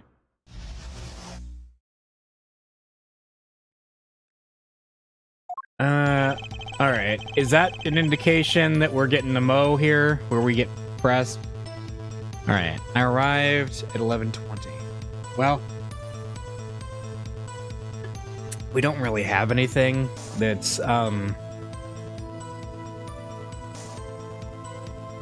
contradicting that, I don't think. After discovering the body, I fulfilled my obligation and called into the doctor. This probably is safe to press. You walk in on a murder and the first thing you do is shoot the clown? The disciple does what the disciple must. My mentor's request, without reason, had caused for me a surfeit of sorrow. What would I, Valent, be now without him? May the soul of Magnifi the Great find greater peace above. This I muttered to myself as I pulled that lonely trigger. In any case, I believe this is nothing more than what we have already learned. I'm still waiting for one of those right moments, Herr Attorney. May I remind you that baseless remarks will earn penalties. Proceed with that in mind. Yes, Your Honor. What a pain this is turning out to be. So the doctor examined the body before the police arrived. Okay. Did the doctor say anything concerning the cause of death? Why, yes. I believe he screamed, "My God, he's been shot in the head." It doesn't take a doctor to notice that. I probably would have screamed the same thing. And I would have penned the requiem that arose in my soul with that horrid sight. Whatever happened to good old-fashioned investigation? In any case, I believe this is nothing more than what we have already learned. And I'm still waiting for one of those right moments. Alright. Yeah. I'm kind of saying that again. Alright. He was quite clear about the time of death, 11:10 p.m. Is that something in the... No. That's a contradiction.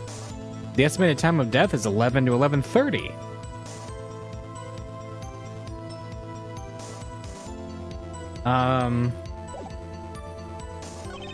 And the one in the room at the time was my partner, not me, okay? Let's press this a little bit more. I don't think I'm stepping out on a limb to say I have some doubts about this. How could the doctor be so precise with that time? We do usually only get an estimated time of death, true? I'm not sure I've heard of a verified time of death. Magic revels in making the complex appear simple, but reality is the opposite. What appears complex in this case is a simple matter of subtraction. I see another person has done their arithmetic homework. The point here is the IV the victim was taking. It's quite visible in the photograph of the scene. Wait, are we gonna just do it? Hang on. Yeah, here we go. I see it. Recall what we heard earlier about the victim Magnifi Grammarized schedule. Every night at 11, Magnifi took an IV drip for 30 minutes. I can see the IV bag right there, yes. Now, look a little closer. Follow the tube from the bag to the end. Uh-huh. Ah! The needle's been removed. Doubtlessly, it fell out when he was shot. That would seem to be the case. When the needle comes out, the IV no longer drips. Ah, you could just measure the remaining IV liquid. Precisely.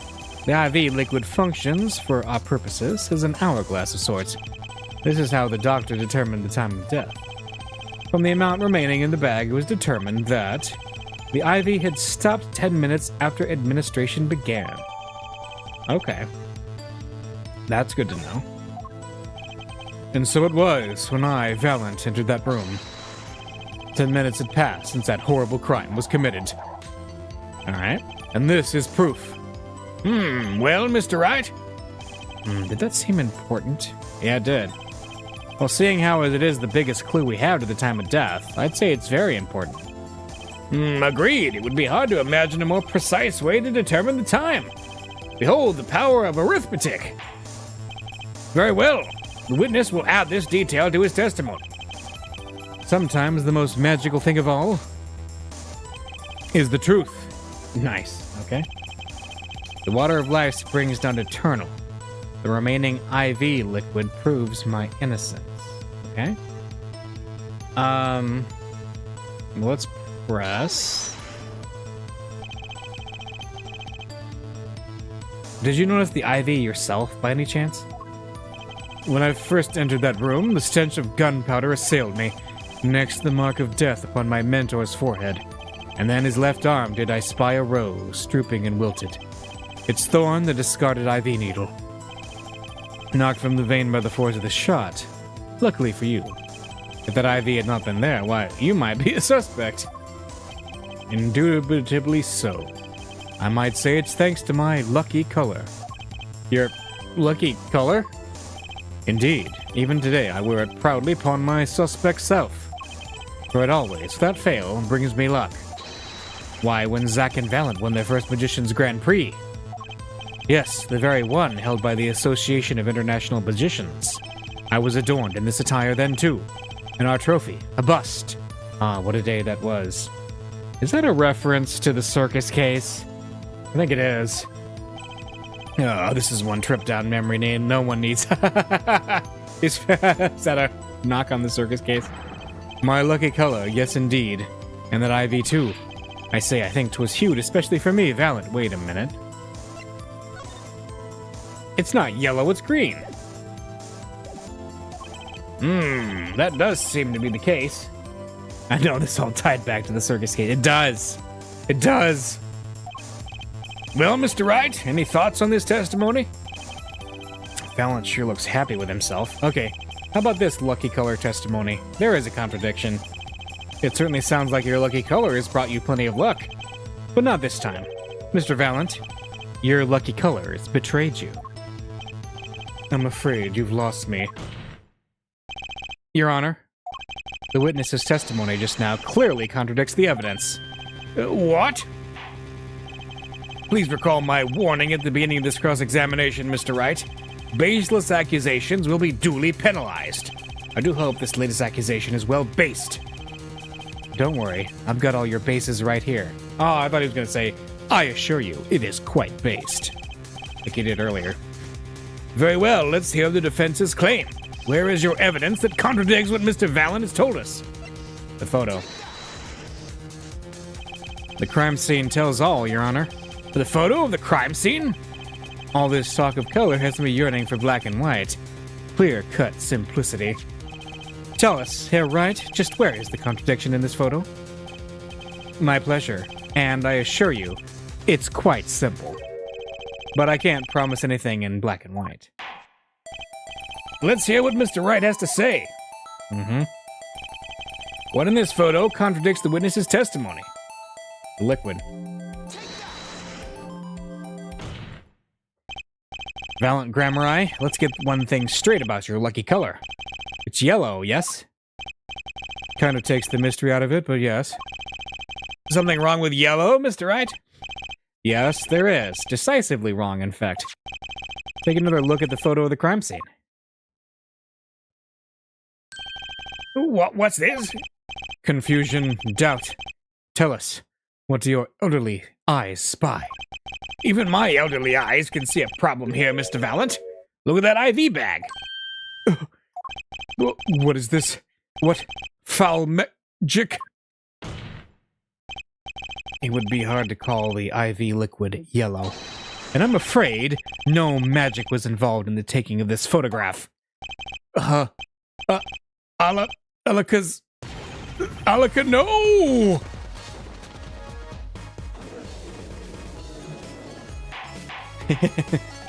Order! What does this mean?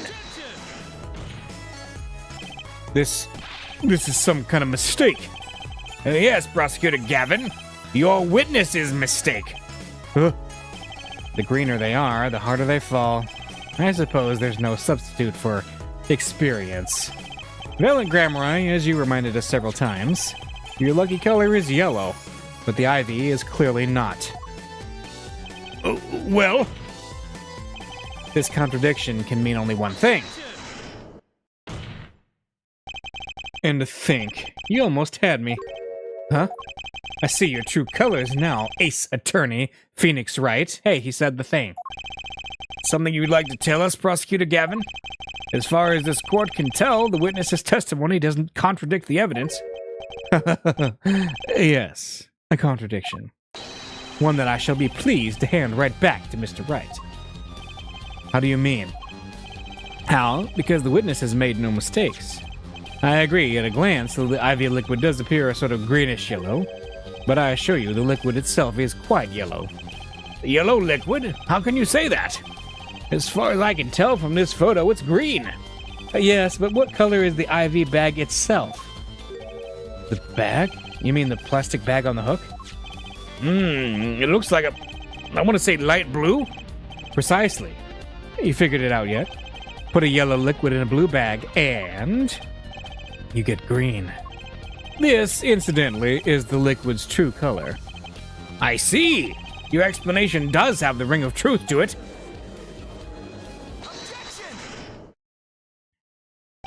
As I thought. There's no substitute for experience, Prosecutor Gavin. What? You may tell a good tale, but you've just proven something rather grave. For you, that is. Grave? The liquid in the IV is yellow, yes. But how did this witness know that? It's quite unnatural when you think about it. You did think about it, didn't you? Your Honor, the defense requests an explanation from the witness. At the scene of the crime, the IV liquid appears to be green. So let me ask, how did the witness know the IV liquid was actually yellow? Zoom!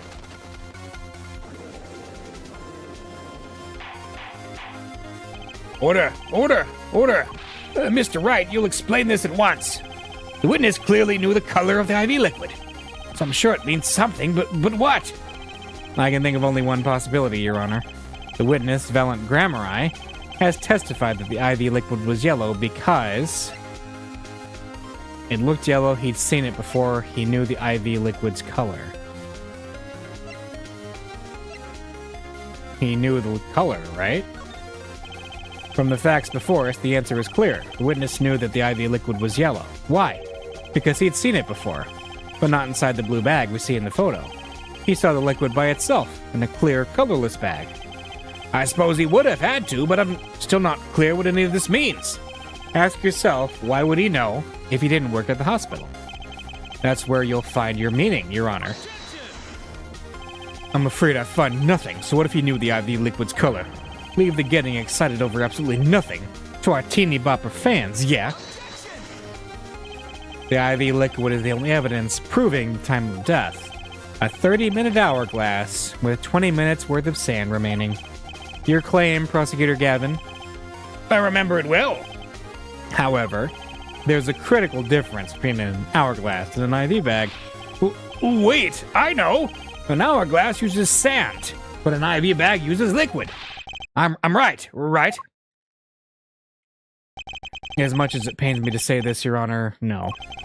Unlike the sands through an hourglass, IV liquid enters the patient's body, at which point, like magic, it disappears. However, what if the amount of IV liquid had increased? You couldn't tell, could you? After all, there's no way of knowing how much went in. Let me get this straight, right? You're saying the witness watered down the victim's IV bag? Oh, not with water, but with IV liquid.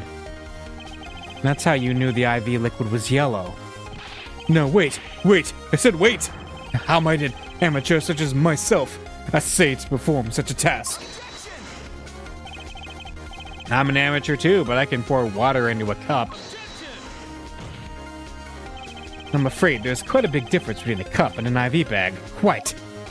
Can you prove our witness is capable of such a feat? He has a point, amateurs. I, at least, would have some difficulty pouring IV liquid into that bag. You don't need to be an expert to see the look on the witness's face. He added liquid to that IV bag to throw off the time of death. I tire of these fairy tales lacking evidence. Well, Mr. Wright, any solid evidence to bring us back down to earth? Valiant Grammari, I'm afraid your magic won't serve you well in the life of crime. Might I ask what you're strongly suggesting? Magic relies on props, and props become evidence. Our witness was certainly able to increase the amount of IV liquid in the bag. All I had to do was work a little magic, and the prop was...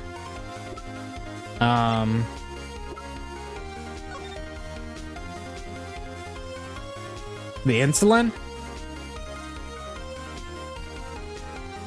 Was it the insulin?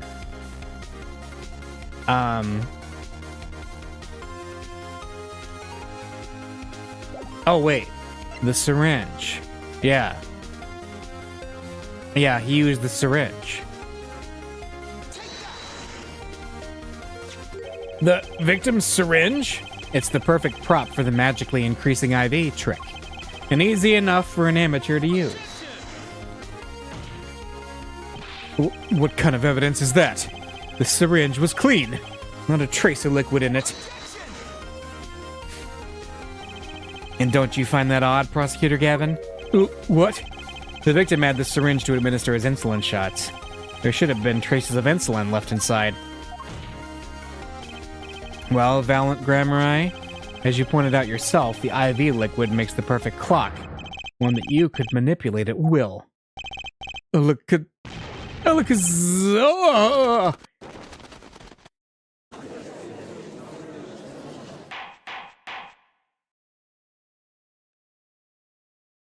Alright. I do believe, well, with this being his first, that the burden of this trial has been a bit too much to bear for Prosecutor Gavin. I'm afraid that while there is a doubt as to the amount of IV liquid in that bag, the time of death cannot be proven. And that brings our trial to a close for today. Well, maybe I can squeeze an extra day out of this. I can do a little much-needed investigation work. I see there are no objections. Court is...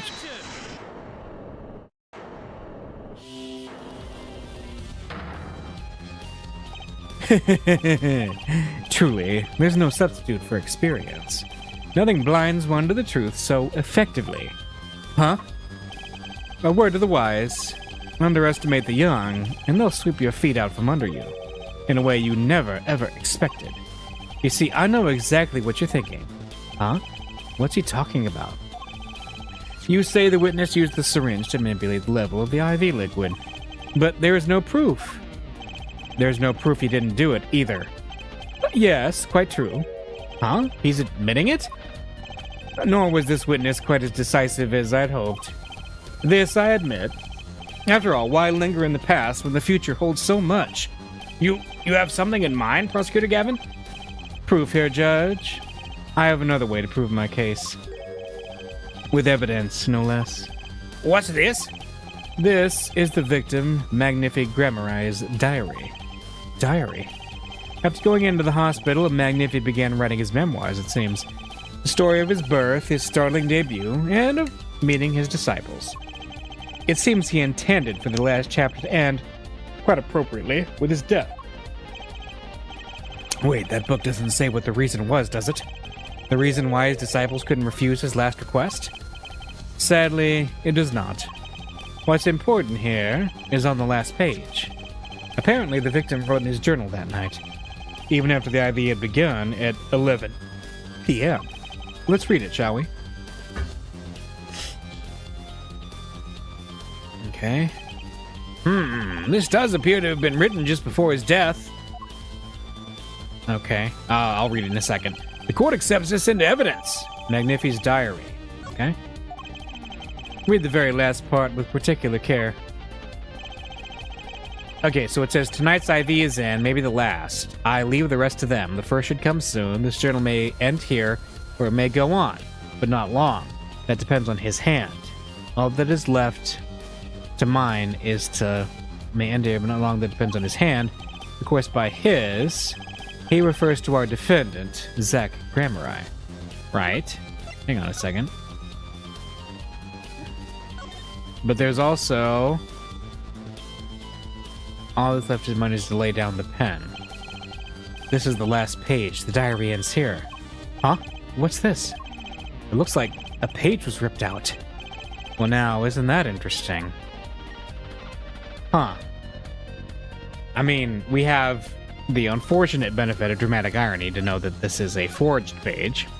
But, yeah.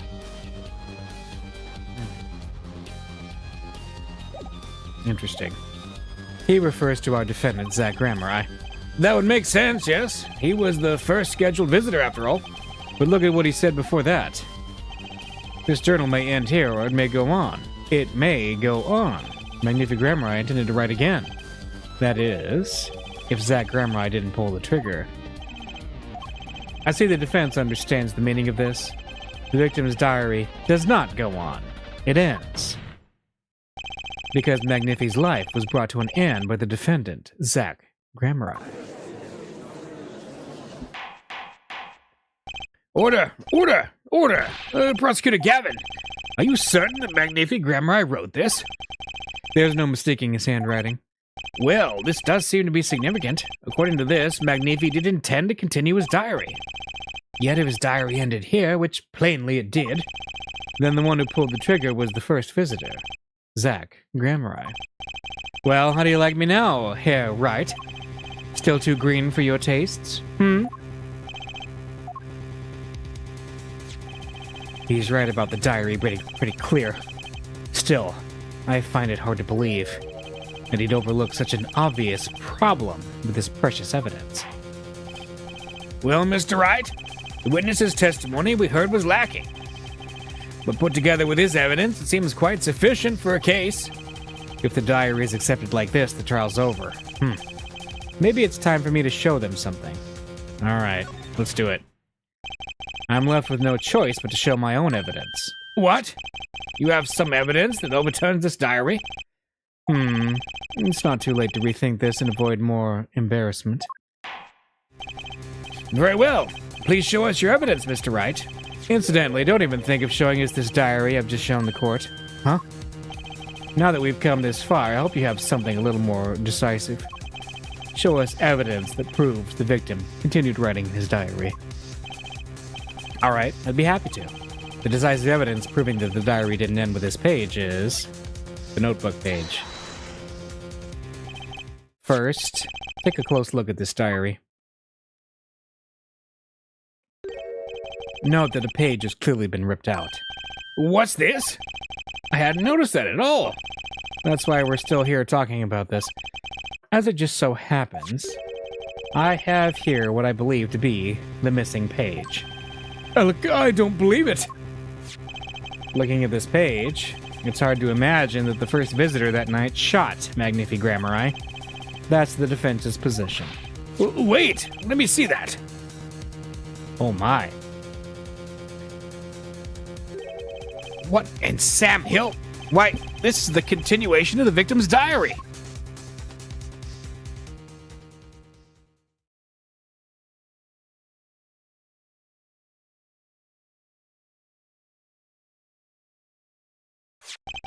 Note the torn edge of the page. It's a perfect match with the torn remains of the last page in McNiffy's diary. Quite remarkable. Would you care to explain what all this means, Herr Attorney? The diary continued after his first visitor came, which means that the victim was still alive after Zach Grammeri left, leaving no one to take his life but the second visitor. Valant Grammeri. No. No! The handwriting, too, matches that on the other pages. This is, without a doubt, the genuine article. Order! Order! Order! But wait, that's impossible. That old man couldn't have written that.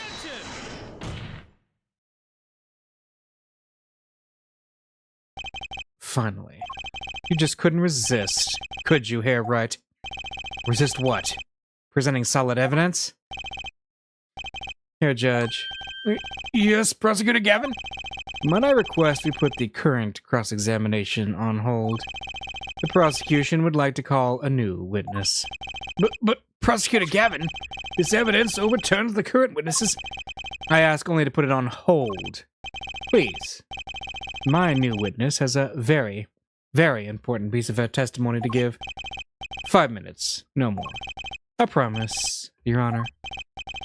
Well, if you put it that way, Mr. Wright, what's your take on this? Well, Your Honor, judging from his enthusiasm, we'll have to hear this new testimony sooner or later anyway. So it might as well be sooner. Then, though this is highly, highly irregular, we will put the current cross-examination on hold. The witness may step down. No, Prosecutor Gavin, please bring this surprise witness to the courtroom.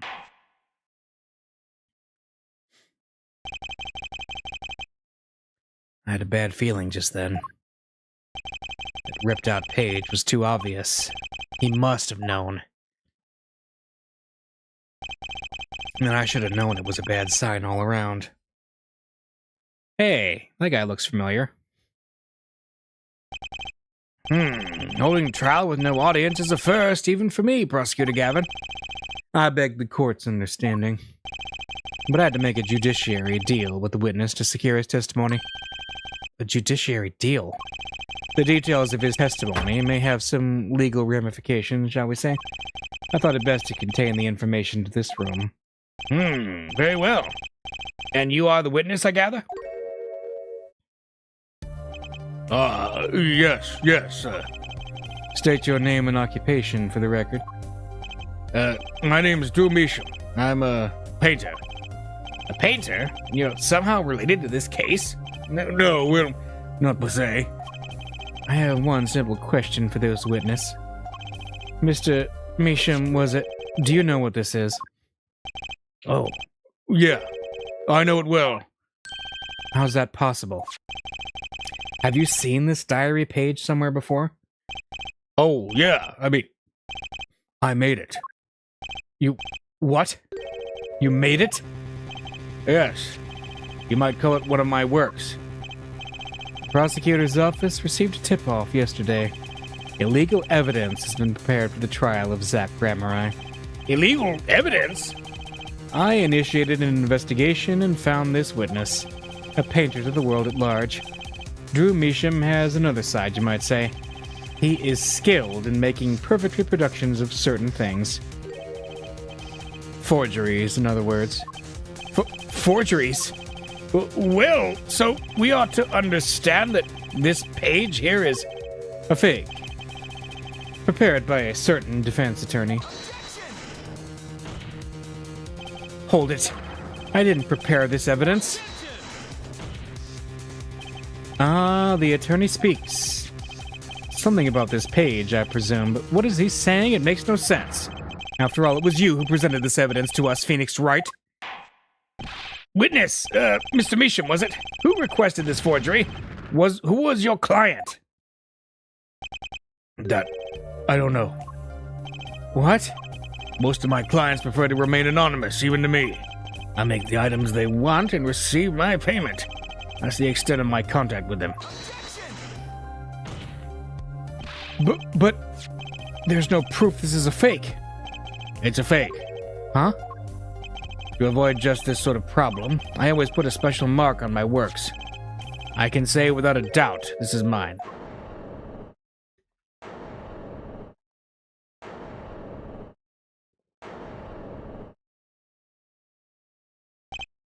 Mr. Wright, you have just presented illegal evidence to this court. My court. It was careless of me. That's all I can say. Oh, old boy. Here. Yeah. What's this? I don't know. I just got it over there in the hall. They told me to give it to the old boy in the blue suit with the spiky hair. They said it was really important. It was all a trap. A fatal trap. Mr. Wright? Yes? Do you have an explanation for yourself? If I did, would the court hear it? Probably not. Forging evidence is a serious crime, and presenting it in court, a serious mistake. A fatal mistake for an attorney. Fatal too, perhaps, for your client, I fear. Huh? Tell me, what kind of defendant relies on forged evidence? The answer is quite clear. A guilty one. Your Honor, wait. I understand that presenting forged evidence in court is a serious crime, but you cannot hold my client responsible for actions I undertook as an individual. I am sorry, Mr. Wright. Your Honor, another close call, I dare say. If the prosecutor's office hadn't received that hot tip, everything would have gone the way you wanted it to, yeah? I even gave you a chance. Too bad you decided not to think before embarrassing yourself. I see no need for further discussion on this matter. Special witness dismissed. Mr. Attorney? Yes? Could I ask your name? Phoenix Wright. Mr. Wright, I have seen and studied many people, but none like you. I'll remember you, Mr. Wright. All right.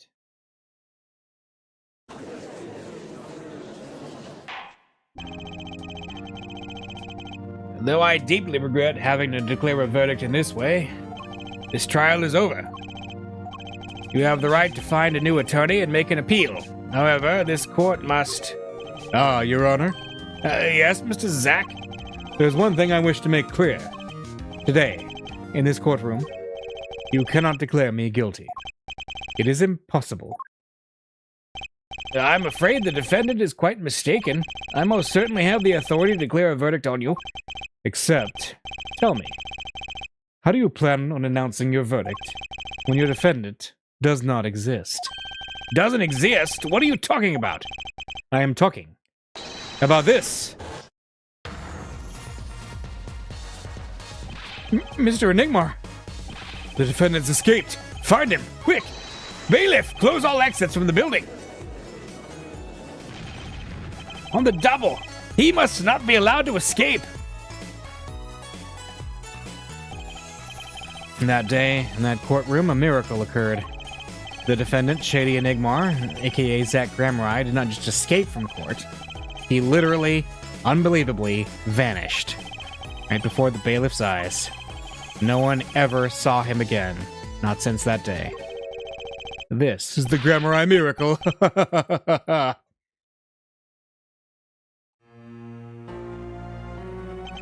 No verdict was declared.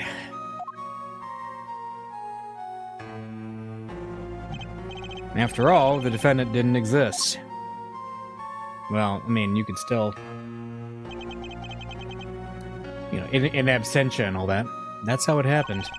The trial of magician Zack Grammeri vanished along with him for all eternity. The mysteries that remained behind were all solved, however, but not until 7 years later. To be continued. There we go. That was our little foray into the past. And next time, I do believe, we're going back to the future. Ah, the Mason system, yes. We will find out what that's all about next time. We'll see you then.